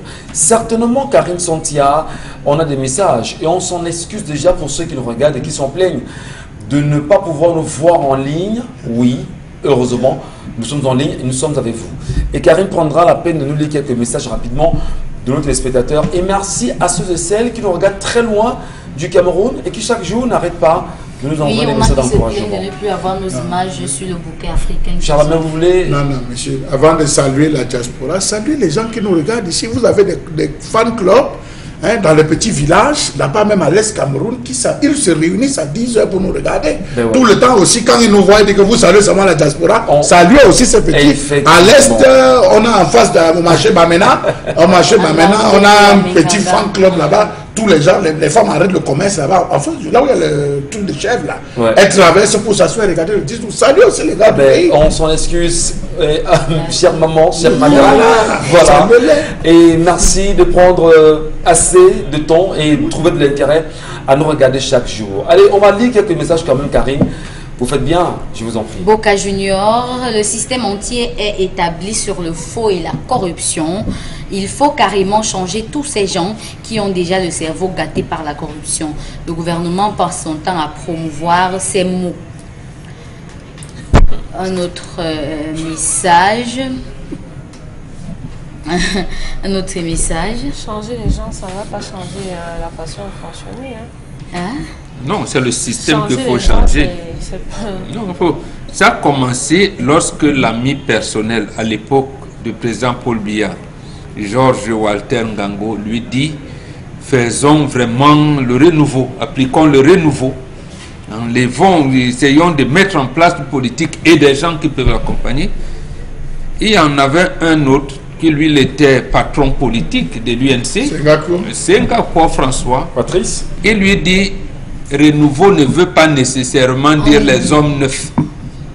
Donc, ça veut dire qu'on a seulement enlevé l'enveloppe, le contenu de l'enveloppe était resté. Ça veut dire non plus, ça veut dire également que on vous a vendu un projet qui n'avait rien à voir pas avec de le contenu en réalité. Donc on vous vend un projet qui s'appelle le renouveau. Et c'est 38 ans après que vous vous rendez compte réellement le renouveau n'avait aucun contenu. Parce que lorsque vous revenez même sur le livre pour le libéralisme communautaire, quand vous le lisez, effectivement, il y a un contenu. Mais finalement, c'est un projet qu'on a vendu.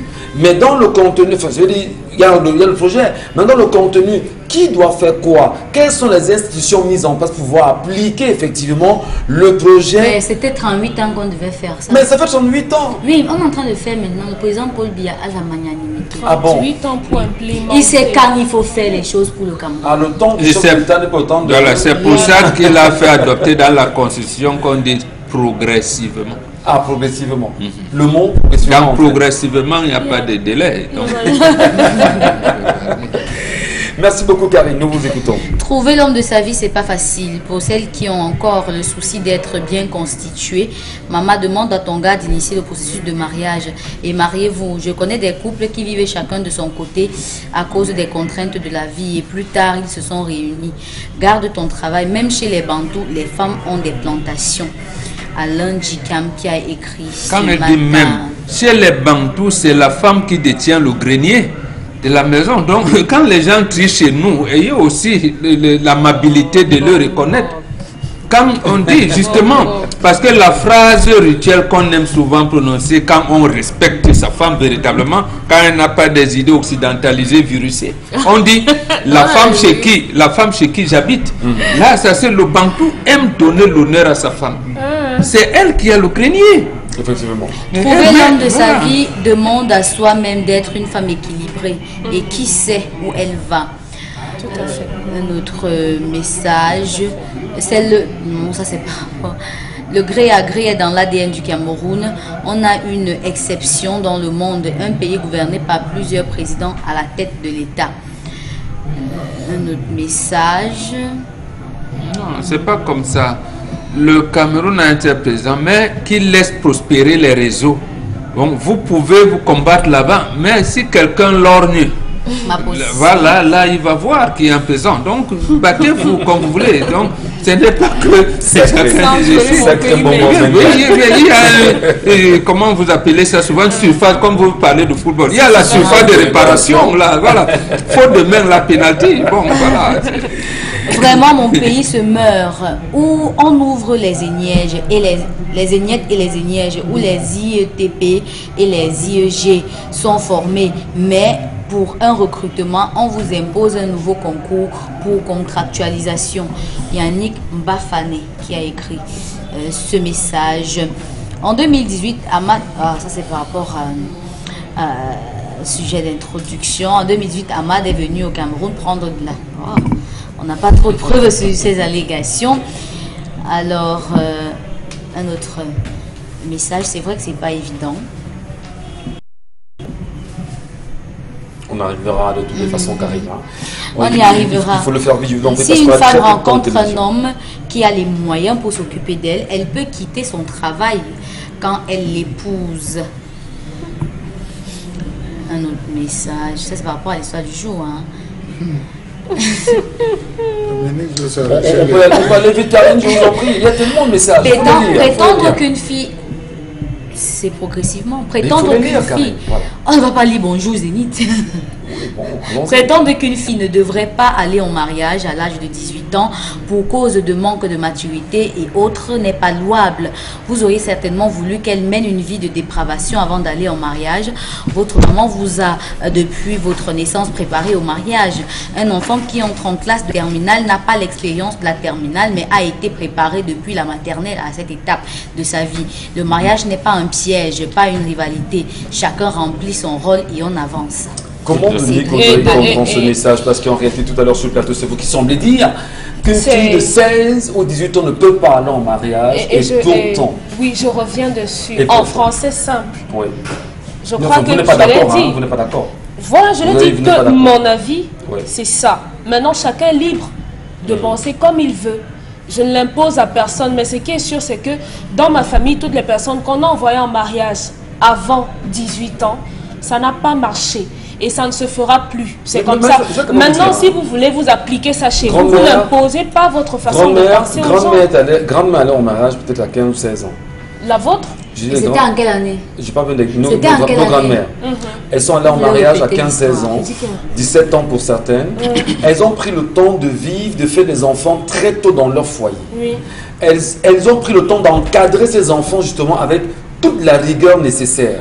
Entre guillemets. Non, pas entre guillemets. Non, je mets ça entre guillemets. Non, je l'explique. Toute la rigueur nécessaire. Elle a eu la grâce de voir ses petits-enfants. Elle a eu la grâce de voir ses petits-petits-enfants. Et elle a encore justement l'énergie à leur restituer des éléments d'histoire, des éléments d'apprentissage. Pour dire quoi? Que lorsque la femme va en mariage très tôt, il y a également cet avantage-là. De quoi? Il y en a qui aujourd'hui... De longévité? Effectivement. C'est une grâce, chère dame, au moins de voir ses petits-enfants. Je vous le dis. Il y a des gens qui n'ont même pas d'enfants. Il y en a qui, une fois après avoir fait un enfant, vous n'avez même pas la grâce de voir vos petits-enfants. Et lorsque vous allez au moins en mariage, vous avez le temps nécessaire de faire vos enfants très tôt, vous avez le temps justement de grandir ces enfants, vous avez le temps effectivement de pouvoir les encadrer et les accompagner. Ça veut dire que toutes les grand-mères qui ne sont pas allées en mariage à 17 ans sont mortes pour ça? Non, non, je vous donne... Quel est le rapport entre la longévité et le mariage très tôt? Je vous donne une orientation. Écoutez, le prisme sous lequel vous voyez le mariage et le téléspectateur n'est pas le même chez tout le monde. Vraiment, je vous en prie. Tout le monde n'a pas la même façon de penser. Et si vous voulez imposer aux gens de penser comme ça, ça veut dire que... Non, personne n'a dit qu'on imposait. On imposait. Voilà. La personne fait une réponse à moi. Elle estime que je suis à côté de la plaque. Donc maintenant, je dis donc à la personne que si vous estimez que voir autrement que vous est un problème, alors vous n'êtes pas différent des gens dont on se plaint tous les jours. Acceptez que les gens voient les choses différemment. Et Oyengelek voit les choses différemment. Le mariage à 18 ans pour moi n'est pas la même chose. Et on a mentionné ici qu'on ne met pas l'intellect dans le mariage. Ne faites pas de transposition entre quelqu'un qui est en terminale et quelqu'un qui va dans un mariage. Lorsqu'on va à l'école, on ne vous demande pas d'entretenir un homme, de faire plaisir à un homme à la maison. Je suis désolée. On vous demande d'apprendre vos leçons et de restituer cela dans des copies. Donc école et mariage, c'est diamétralement opposé. Tu vas apporter une petite précision là-dessus. Je vous écoute, monsieur Mathieu. Monsieur Michel, je reprécise encore mes mots. L'intelligence ne fonctionne pas dans le mariage. La preuve, la majeure partie des femmes qui ont voulu s'essayer, vous savez, là on les retrouve. Dans le village très connu d'ici, je savais. Donc, monsieur Michel, le problème qui est posé aujourd'hui, c'est le cas d'une femme qui a déjà arrêté des intentions. Ce n'est pas une femme qui demande à être... Elle a déjà arrêté des intentions. En venant poser la question, elle voudrait juste qu'on dise, vas-y, fonce. Les problèmes de ces jours tournent autour de quoi? L'argent, le mariage. Ma femme ne me respecte pas. Ma femme a fait, mon mari est rentré, mon mari dort, mon mari ne mange pas, ma femme ne sait pas cuisiner. Voilà tous les problèmes qu'on a aujourd'hui. Et c'est pas faux. Et monsieur Michel Gatchou... C'est pas faux, mais c'est des faux problèmes. C'est des faux problèmes. Non, je parlais justement que c'est des problèmes actuels. Aujourd'hui, vous ne verrez pas un jeune qui vous demande, qui viendra vous poser la question de savoir comment faire monsieur Gatchou Charles Ahmed pour réussir. Comment me comporter dans la société. J'ai des soucis à savoir prendre ma belle famille. Voilà des problèmes qu'on se retrouve à poser. Mais tout tourne tout autour du ventre et du bas-ventre. Il a fait. Je ne vois pas les 5 francs de mon mari. Ah, mon mari ne m'habille pas. Ah, est-ce que je dois encore rester dans ce foyer? Ah, il faut que je m'en vais. Voilà ça. Michel Gatchou. Voilà ce qu'on vit. L'histoire de ce matin est vraiment particulière. Non. Je m'explique, c'est mon point de vue. C'est vrai qu'il n'y a pas 1 million de points de vue dans le monde qui gouverne. Non, il y a 1 milliard. Il y a 1 milliard aussi, vous voulez. Voilà. Je m'explique. L'histoire de cette jeune femme, c'est l'histoire d'une femme qui est dans une relation et à qui on a dit, viens t'installer avec moi. Mais la personne qui vous a dit ça n'a jamais dit que je viens voir tes parents. Ou bien, ma famille veut rencontrer tes parents. Ou bien, il faut que je te présente à ma famille. Il ne vous dit pas ça. Il vous dit, viens vivre avec moi. Mais elle vous dit déjà que je veux déjà faire un enfant. Je veux déjà faire ceci. Je veux déjà faire... Dans tout ce qu'elle parle là, il y a le jeu. Elle tombe du ciel ou bien elle est sortie d'un arbre. Parce que c'est pour ça que je disais tantôt ici que vous ne m'avez même pas comprise. Parce que lorsque je donnais mon argumentaire, j'ai dit, elle parle d'elle comme si on abandonne les choses qu'on a déjà pour aller trouver l'inconnu comme ça. C'est pas comme ça que ça se passe. C'est pourquoi je dis... C'est inconnu qui est son âme sœur. Ce n'est pas un âme sœur qui est tombé du ciel. Il faut se connaître. Ça se construit. Ils ne sont pas tombés du ciel. Ils doivent se connaître. C'est pas parce qu'il a dit je t'aime et elle a répondu moi non plus qu'ils sont faits pour être mariés. D'accord. Monsieur Michel, la problématique... La problématique c'est... Il a dit que je viens vivre avec lui. Devrais-je partir, abandonner mon boulot, mais j'ai quand même 1 million qui peut m'aider. Écoutez, elle n'a pas raconté, elle n'a pas tout dit.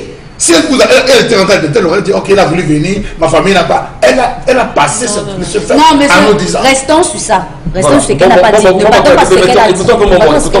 Nous écoutons. Ce qu'elle a dit est un faux problème. Vous dites que c'est particulier, c'est pas particulier. Non, c'est pas. Vous dites que c'est un problème particulier, c'est pas particulier. Parce que c'est faux. Tous les problèmes ne sont pas faux, mon bon. Si, les problèmes que vous posez aujourd'hui, je vous dis, vous, c'est faux, c'est des faux problèmes. Mais si vous ne pas, elle va rater. Justement, quand vous avez des mauvaises prémices, les conclusions seront mauvaises. C'est pour ça qu'on vous dit, posez les vrais problèmes. Quand le gars dit, viens rester avec moi, le gars aussi, c'est un vœu. Je souhaite que quand on va se marier, tu viennes rester chez moi. Voilà. Mais maintenant, comprends la voilà. Si l'histoire avait été déformée, maintenant on va interroger la forme et les déformations de plateau. Je ne vous ai pas interrompu. Si l'histoire avait vous deux. Un instant, je vous en prie. C'est pas possible. Il faut qu'on commence aussi à interroger la formation et la déformation de J'ai l'histoire. l'histoire, j'ai une réponse à ça. C'est pas la Il première n'y a pas de réponse, histoire. Dominique. Il n'y en a pas, vous n'en avez pas justement parce que vous allez Ne tronquez de pas manière... l'histoire. Je ne tronque pas. Ne changez pas l'histoire. Si les parents ne sont pas informés parce qu'ils ont d'abord fait les examens avant de les mettre au courant, c'est pas pareil. Non, mais, je vous en prie.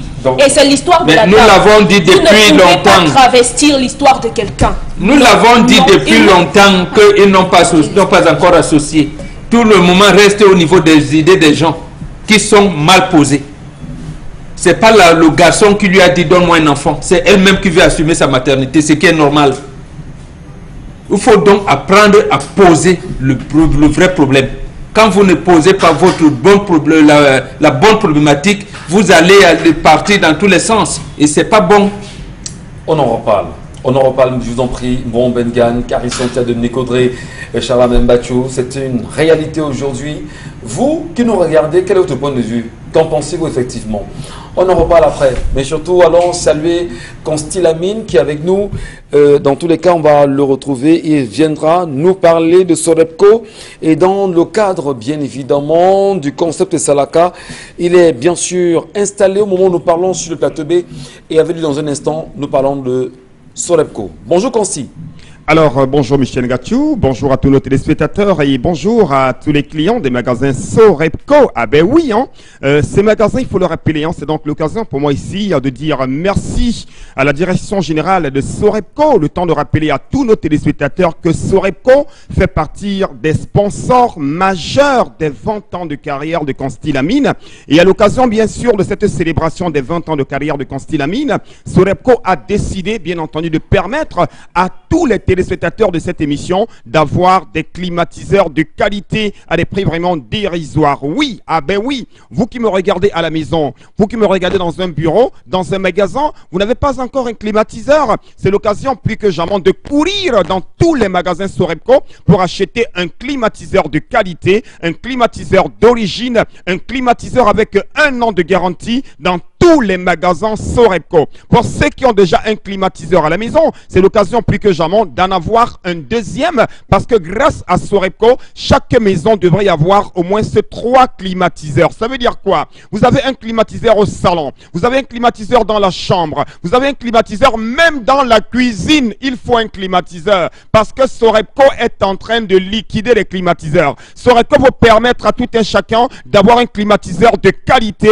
un climatiseur Super Air. Oh là là là là là là là là. Rien qu'entendre le nom de ce climatiseur, on a envie de découvrir les climatiseurs Super Air dans les magasins Sorepco. La particularité, c'est quoi? Ah ben oui, on dit souvent que je n'ai pas envie d'avoir un climatiseur à la maison parce que ça consomme tellement l'énergie. Non, les climatiseurs de Sorepco ont cette particularité-là, ça ne consomme pas assez d'énergie. Oui, c'est ça la particularité des climatiseurs vendus dans les magasins Sorepco. Nous allons tout de suite commencer la vente de ce matin par le plus petit des climatiseurs avec, bien entendu, nous allons tout de suite rappelez, vous avez donc des climatiseurs 1,25 dans les magasins Sorepco. Vous les avez bien entendu à moins de 180 000 francs. Un climatiseur de 1,25, vous l'avez dans les magasins Sorepco à moins de 180 000 dans n'importe quel magasin Sorepco. C'est bien entendu le prix à débourser pour avoir un climatiseur de 1,25 à moins de 180 000. Accompagné bien sûr d'une rallonge qu'on vous donne gratuitement. Pour ceux qui ont besoin d'un climatiseur un peu plus grand, notamment 1,5, vous l'avez à 185 000 francs. Tenez-vous tranquille. Ce climatiseur de 1,5 est capable d'alimenter tout un grand salon et de permettre au salon d'avoir une fraîcheur de qualité. Oh là là là là là là là là. Super Air de Sorepco, c'est des climatiseurs pas comme les autres, vendus par le concept Salaka pour le compte bien sûr de ce, c'est-à-dire pour le compte de ce mardi matin. On a également des climatiseurs 5,5, vous les avez à 810 000 francs. Un climatiseur armoire, que ce soit pour les snacks, que ce soit pour les magasins, que ce soit pour les supermarchés, que ce soit pour les grands salons, vous avez un climatiseur de 5,5 à 810 000 francs, accompagné bien sûr d'un ventilateur qu'on vous donne gratuitement dans tous les magasins Sorepco. Alors, chers téléspectateurs, avoir un climatiseur c'est bien, mais un climatiseur Super Air vendu dans les magasins Sorepco c'est encore mieux. Je rappelle que le stock il est très limité. Appelez monsieur Kemadjou au service commercial, il sera là pour vous recevoir. Je dis bien des climatiseurs 1,25. Vous les avez à 171 000 francs. Je l'ai dit tout à l'heure, chers téléspectateurs, que ce soit pour la chambre, que ce soit pour le salon, que ce soit pour la boutique, ce climatiseur est capable de rafraîchir votre salon. Vous l'avez à 171 000 francs. Un climatiseur Super Air, un climatiseur neuf, un climatiseur dans le carton, un climatiseur avec garantie. Vous l'avez à 171 000 francs pour le climatiseur 1,25. Vous allez également rappeler qu'on est également toujours dans les magasins Sorepco le climatiseur 1,5 à 185 000. Mototenye Sengalemba Tatan. Wapulate climatiseur Nyaboam. Wapulate climatiseur ni Dodi. Allez au magasin Sorepco. Any man, where the yami just know. For that stuff for Excellence Plus. For that stuff for Bonanjo. For that stuff for Bepanda. Any man must go for Sorepco and buy climatiseur Super Air. Il find plenty. Je rappelle les avantages. Une qualité de rafraîchissement pas comme les autres, faible consommation d'électricité, facile à entretenir avec garantie qu'on donne à tous nos clients. Donc, chers téléspectateurs, rendez-vous que ce soit à Douala, que ce soit à Yaoundé, que ce soit à Bafoussam, que ce soit à Ibolova, que ce soit à Kribi, ces climatiseurs Super Air, vous les avez à partir de 171 000 francs. Nous faisons dans la vente en gros et en détail. On peut acheter à Sorepco et aller revendre dans d'autres villes du Cameroun. C'est permis. Appelez tout simplement M. Kemadjou au numéro de téléphone qui s'affiche au bas de l'écran et vous serez reçu 24 heures sur 24. Je rappelle tout simplement, le climatiseur c'est bien, mais un climatiseur Super Air c'est encore mieux. Pourquoi le choisir, chers téléspectateurs? Ne consomme pas assez d'énergie, il est facile à entretenir, il rafraîchit très bien, il est élégant, il est nyanga. Oh là là là là là là, Sorepco, cette fois-ci alors, tu es en train de finir tous les clients avec les climatiseurs Super Air vendus à partir de 171 000 francs dans tous les magasins Sorepco. Je rappelle que le stock il est très limité et je ne saurais partir sans rappeler à tous nos téléspectateurs, à tous les clients du concept Salaka, rendez-vous dans les magasins Sorepco parce que Sorepco est l'un des partenaires majeurs des 20 ans de carrière de Constilamine. Merci à son directeur général, merci à tous les clients, merci à tout le personnel de Sorepco et n'oubliez surtout pas, courez dès à présent, n'attendez pas la fin de la promotion, climatiseur à partir de 171 000 francs. Merci Constilamine, merci infiniment pour ce moment de vente sur les antennes Equinox Télévision et merci encore à ceux et celles qui prennent du plaisir à nous regarder. Elle s'ajoute ou encore son nom s'ajoute à la liste des personnes qui aujourd'hui sont gardées à vue. D'ailleurs, ces personnes et ces militants du mouvement pour la renaissance du Cameroun, Mispa Awassoum, la présidente nationale des femmes du mouvement pour la renaissance du Cameroun, est en détention depuis le samedi 21 novembre 2010. L'avocate et femme politique a été placée en garde à vue pour une durée de 15 jours à la direction régionale de la police judiciaire du centre. C'est une nouvelle cadre. 6 mois. On l'a condamné à 6 mois. Ah, il y a 6 mois déjà? 6 mois. Renouvelable, oui. Déjà? Si, renouvelable, 6 mois renouvelable au tribunal militaire. Oui. Ah, merci beaucoup, Charles. 6 mois renouvelable. Donc, comment dire, Mispa Awassoum, aujourd'hui, elle va rejoindre tous les cadres du mouvement pour la renaissance du Cameroun qui sont, on va dire, séquestrés, muselés, embastillés en réalité. Maurice Kamto, ça fait 2 mois qu'il est en résidence surveillée. Le professeur Alain Foguet également a retenu. On parle aujourd'hui de Mamadou Mota, un peu plus de 2 ans déjà. On pense également à des gens comme, Mispa aujourd'hui, y compris même le porte-parole, Olivier Bibounissak. Pour ne citer que ces cas-là, ils sont nombreux et dans pratiquement toutes les prisons du Cameroun, on retrouve en réalité les partisans et les sympathisants justement de ce parti de l'opposition au Cameroun. Pourquoi? Quel est effectivement l'enjeu? Est-ce que l'État se sentirait faible devant un parti politique comme celui-là? Que non, peut-être oui, encore, toutes les questions sont posées. On verra le dénouement dans les jours à venir. Allez dans un instant, la revue des réseaux sociaux, Karine Santia. qu'est-ce que vous nous aviez retenu ce jour? Oui, dans le cadre de la revue des réseaux sociaux, comme à l'entame de cette émission, on va parler de ce tableau des taux de contribution financière pour les régionales du 6 décembre prochain, comptant pour le Rassemblement démocratique du peuple camerounais. Un tableau qui regorge beaucoup d'inquiétudes et des révélations qui pourraient nous pousser à nous poser beaucoup de questions. On a les fonctionnaires du rang de ministres et personnalités de même rang qui contribuent 1 million de francs CFA. On a les directeurs généraux et personnalités de même rang, 1 million de francs CFA. Gouverneurs et vice-recteurs, 500 000 francs CFA. Candidats délégués, 500 000 francs. Candidats chefs traditionnels, 500 000 francs. Opérateur économique spécial, 1 million de francs CFA. Sénateur et membre du bureau politique, 300 000 francs CFA. Secrétaire d'État et personnalité de même rang, 300 000 francs CFA. Secrétaire général et personnalité de même rang, 300 000 francs CFA. Député, membre du bureau, 300 000 francs CFA. Sénateur, 300 000 francs. Directeur général adjoint et personnalité de même rang, 300 000 francs. Préfet, 300 000 francs. Maire, 150 000 francs. Sous-préfet, maire, 300 000 francs. Sous-préfet, 150 000 francs. Et la liste va jusqu'à 41 personnalités. Et la dernière personnalité, c'est les membres du comité de base qui donnent 5 000 francs CFA. Tous des fonctionnaires.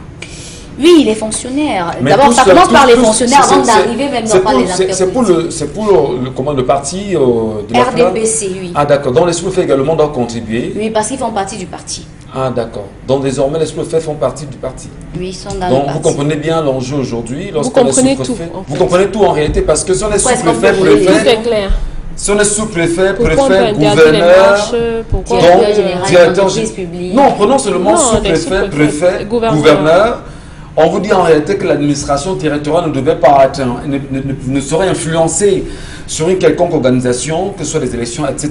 Donc vous comprenez que chaque sous-préfet aujourd'hui appartient au RDPC et c'est ce qu'il faut garder justement comme idée parce que là également dans ce document, ils sont appelés à contribuer. Parti État, parti administration. Alors est-ce que ça ne donne pas justement la légitimité aujourd'hui, Mbongo Mbengan, à l'opposition camerounaise de continuer à dire, à prouver justement au système en place que le RDPC est un parti en réalité État. Est-ce que ce n'est pas des preuves palpables, tangibles, auxquelles personne ne saurait réfuter aujourd'hui, lorsque ça se retrouve sur les réseaux sociaux comme c'est le cas aujourd'hui? Non, mais et ça a toujours été des preuves. Personne ne l'a jamais réfuté, même le RDPC ne l'a jamais réfuté. La politique, c'est autre chose. Non, le tout n'est pas de montrer qu'on a des arguments contre, mais c'est de renverser. C'est un rapport de force. Alors justement, le parti au pouvoir c'est tellement encastré, je veux dire, c'est tellement englué dans l'administration au point où, mais maintenant, si vous voulez renverser la vapeur du parti État, le RDPC, très encadré, très englué dans l'administration, est-ce que c'est une possibilité aujourd'hui? Oui, mais il faut savoir que ça date depuis 54 ans. Ça date depuis le 1er septembre 1966. Les textes de l'Union nationale camerounaise qui était née à cette période-là, jusqu'à la naissance du Rassemblement démocratique, bon, au changement de nom, et il devient Rassemblement démocratique du peuple camerounais à Bamenda le 24 mars 1985, il était établi clairement que tout le monde devrait contribuer. Et là, maintenant, il y en a, parce que la société est hiérarchisée, qui contribuent directement au comité central ou, j'allais dire, à des activités de partis qui ont une coloration nationale ou régionale. Ça peut donc justifier l'action des sous-préfets, des préfets qui battent campagne. Ah, absolument. Pour le RDPC aujourd'hui. Quand le RDPC est né à Bamenda, pour être plus clair, vous qui voulez les textes, l'article 184 de son règlement intérieur disposait que tous ceux qui ont rang, on l'avait énuméré comme Karine l'a fait là, mais en précisant que tous ceux qui ont rang de chef service d'administration centrale sont assujettis à une cotisation mensuelle fixée par le comité central. Donc, vous êtes sous-préfet, 6 mois après votre nomination, on vous envoie. D'abord là, vous êtes sous-directeur, un sous-préfet. Même c'est que les personnes qui sont, je peux dire quoi, censeurs des lycées ou surveillants général, on vous rappelait vos cotisations après votre nomination. Est-ce que c'est exigible? Est-ce que c'est une... J'ai dit c'était exigible, mais la pratique a fait que, en décembre 1996, lorsque le RDPC revoit ses statuts, cette disposition-là est enlevée de ces tests organiques, mais c'est enveloppé de manière intelligente dans l'article 20 nouveau, où on vous dit, par exemple, pour le cas des autorités administratives, on dit les gouverneurs des régions qui sont militants du RDPC sont délégués au Congrès. Donc, vous voyez, ça renvoie, on va vous dire, ah oui, mais les tests ne dérègent pas. Mais les pratiques, c'est autre chose. Et les gens du SDF nous le disaient régulièrement pendant toutes les élections. Ils disaient que dans les circonscriptions, ils avaient plutôt en face les sous-préfets et c'est des autorités administratives qui aidaient le RDPC à faire des listes et regroupements sociologiques par-ci pour que, vraiment, ce sont les autorités administratives qui faisaient pratiquement, disent pour qu'ils ne soient pas rejetés. Donc, si c'est confirmé ce qui se passe dans les réseaux sociaux, que les sous-préfets ont les amis, ça revient donc à la pratique des élections que l'opposition a rejeté en 91, parce qu'il n'y avait ni préfet ni gouverneur dans le code électoral, la loi électorale de l'époque, c'était le sous-préfet. Mais le sous-préfet ne pouvait pas donner les résultats si ses supérieurs hiérarchiques n'attestaient pas. Moi, j'ai vécu moi-même ici. Alors, c'est dire aux Camerounais simplement qu'à travers cette disposition, qu'à travers ces éléments de preuve, qu'il n'y a pas en réalité, c'est-à-dire, il y a... Non, ça veut dire... On a le sentiment qu'il n'y a pas de liberté. On vous force pratiquement à pouvoir faire partie d'un parti politique. Ici à Douala, lorsque le SDF avait pris les mairies, lors de la première élection municipale, c'est le gouverneur Koungoué Dima qui avait dit au sous-préfet, non, donnez les résultats tels que sortis des urnes. Le sous-préfet essaye de donner les résultats tels que c'est sorti des urnes. Et il a terminé sa phrase en disant, nous allons les bloquer plus tard. Donc, ils ont été bloqués. Donc, voilà comment ça se passe. Donc, aujourd'hui, il faudrait donc que les partis d'opposition sachent que le premier adversaire, ce n'est pas le RDPC en tant qu'organisation politique, ou alors ils intègrent qu'au sein du RDPC, il y a l'administration dedans. Donc, le principal adversaire, c'est l'administration. Quand je dis l'administration, je parle de l'administration territoriale, l'administration des finances, l'administration des forêts, des mines et d'énergie. Voilà, donc l'administration publique. Alors, c'est la preuve aujourd'hui chez la même Mathieu, qu'en regardant justement cette organisation, c'est, on va dire, distribution et ces obligations justement de contribution, concrètement, le système que nous voulons renverser, regardez-nous, il y a une génération quand même qui veut renverser, il y a une génération qui se dit il faut renverser les choses et puis passer à autre chose. Cette génération-là n'a pas de chance certainement. Monsieur, comment renverser?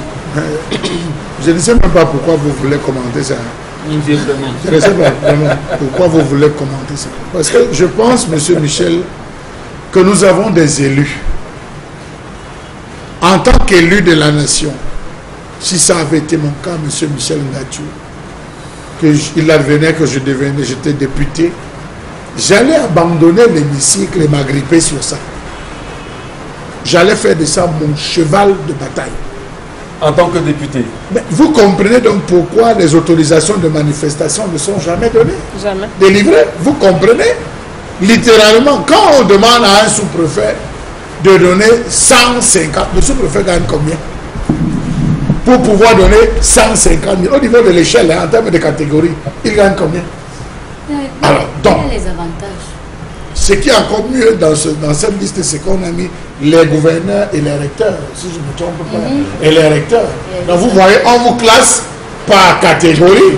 Sur cette base, vous pouvez déjà savoir à peu près dans combien se trouve un recteur, dans combien se trouve un ministre. Vous avez les opérateurs économiques spéciaux. Donc, vous vous rendez compte qu'on est là en train de vous dire voici comment fonctionne.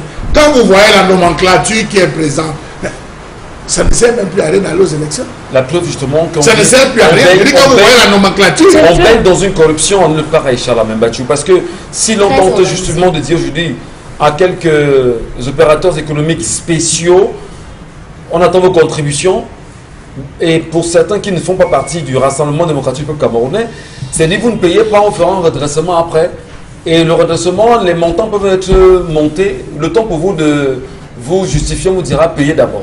Même les chefs traditionnels contribuent.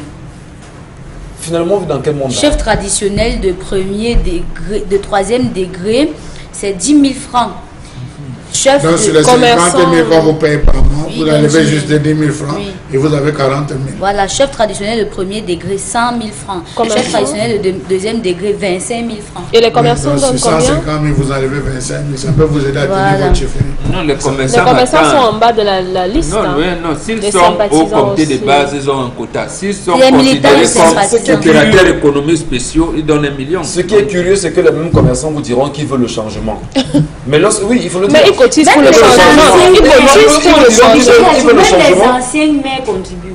D'accord, ils veulent le changement. Ce que vous oubliez, mais c'est ils que seront contraints justement de faire ces cotisations. ce que vous oubliez, c'est qu'il y a des gens qui ne vont pas donner ces 500 000, qui donneront 1 million, 3 Plus, millions. Hein. oui, la voyance. C'est que la base. Hein.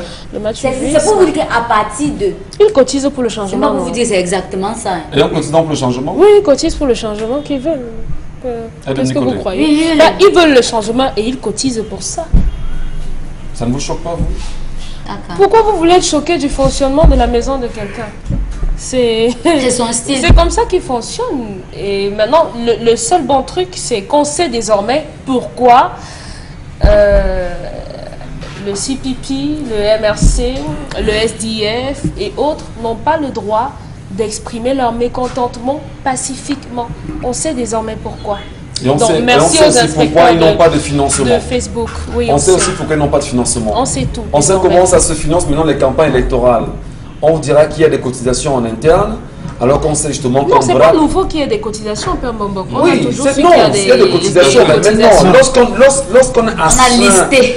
Lorsqu'on les liste comme ça, justement, Mais vous vous rendez compte que toujours. c'est la contrainte en même temps pour pouvoir le faire. Hein. Vous ne cotisez pas, vous n'êtes pas considéré. Non, ce ne sont pas les mains levées. Non, Tout est faudrait vous organisé. dire, ils ont toujours cotisé. Je vous dis comme que ça. ça date depuis le 1er septembre 1966. Comment on finit Bonbon Bengali? Il faut en finir. C'est leur parti. Ils savent comment Premièrement, ils fonctionnent. peut-être que les partis d'opposition doivent commencer à créer les fissures au sein du régime Non, de que ce les partis système. d'opposition aussi commencent à demander de cotiser. Non, non, Non. on crée les fissures, c'est-à-dire que nous pouvons avoir des chefs traditionnels qui vont dire je ne cotise pas.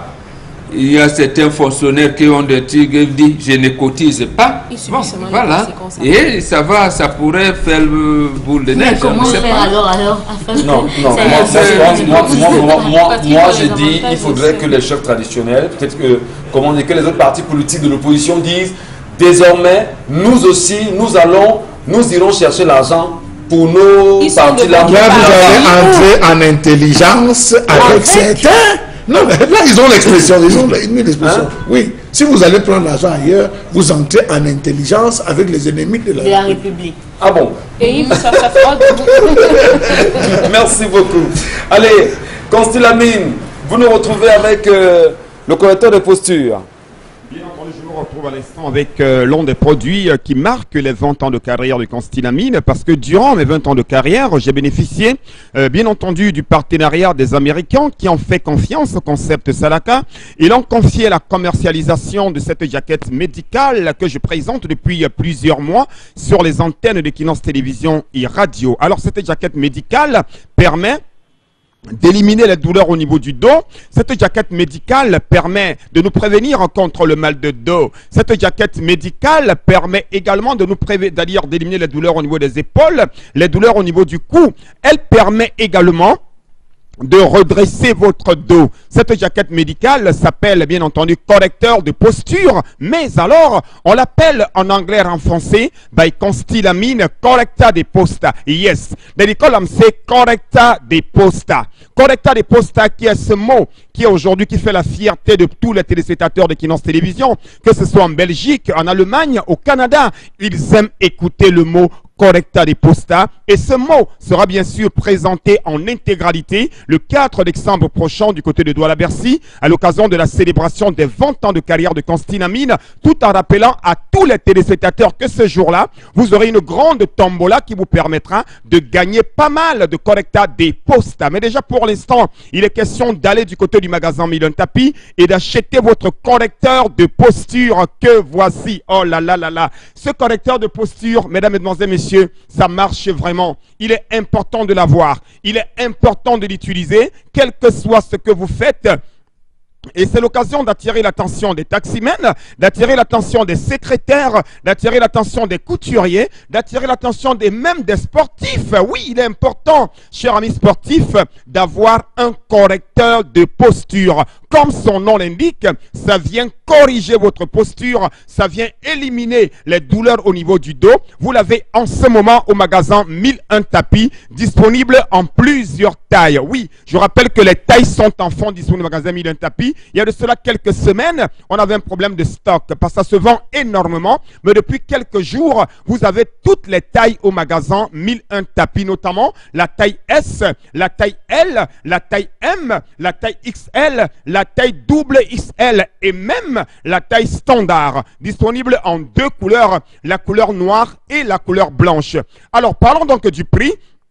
Le prix normal de ce correcteur de posture est de 12 000. Le prix de promotion est de 10 000 francs. Mais le prix de la double réduction est de 9 500 francs pour ce qui est du correcteur de posture, encore appelé Correcta de Posta. Yes! Any man must get Correcta de Posta for magasin 1001 tapis na only 9,500.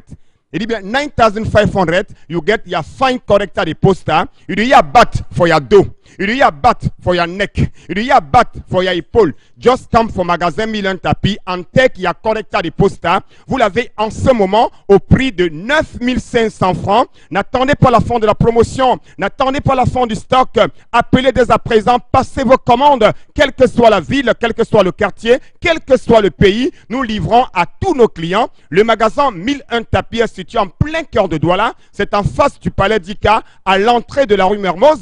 Et je ne saurais partir, chers téléspectateurs, sans vous rappeler qu'il y a également la pommade contre les hémorroïdes qui est toujours en vente au magasin 1001 tapis. Merci infiniment, Constantine Amine. Toujours présent avec le concept Salaka et vos nombreux produits. Mesdames et messieurs, Charlamagne Bachou, Momon Bengan, Karine Santia, Dominique Audrey. Je voudrais dire quelque chose avant de partir. L'histoire d'hier a délié la parole chez certaines personnes et des témoignages ont continué d'affluer et beaucoup de personnes demandent à la maman de soutenir. J'ai eu le témoignage selon lequel il y a une jeune femme qui, elle était quasiment à 2 doigts de se faire violer par le mari de sa maman. Donc il faudrait que la maman soit forte pour encadrer ses filles. Merci à vous. Merci également vous, madame, messieurs. Demain, 10h.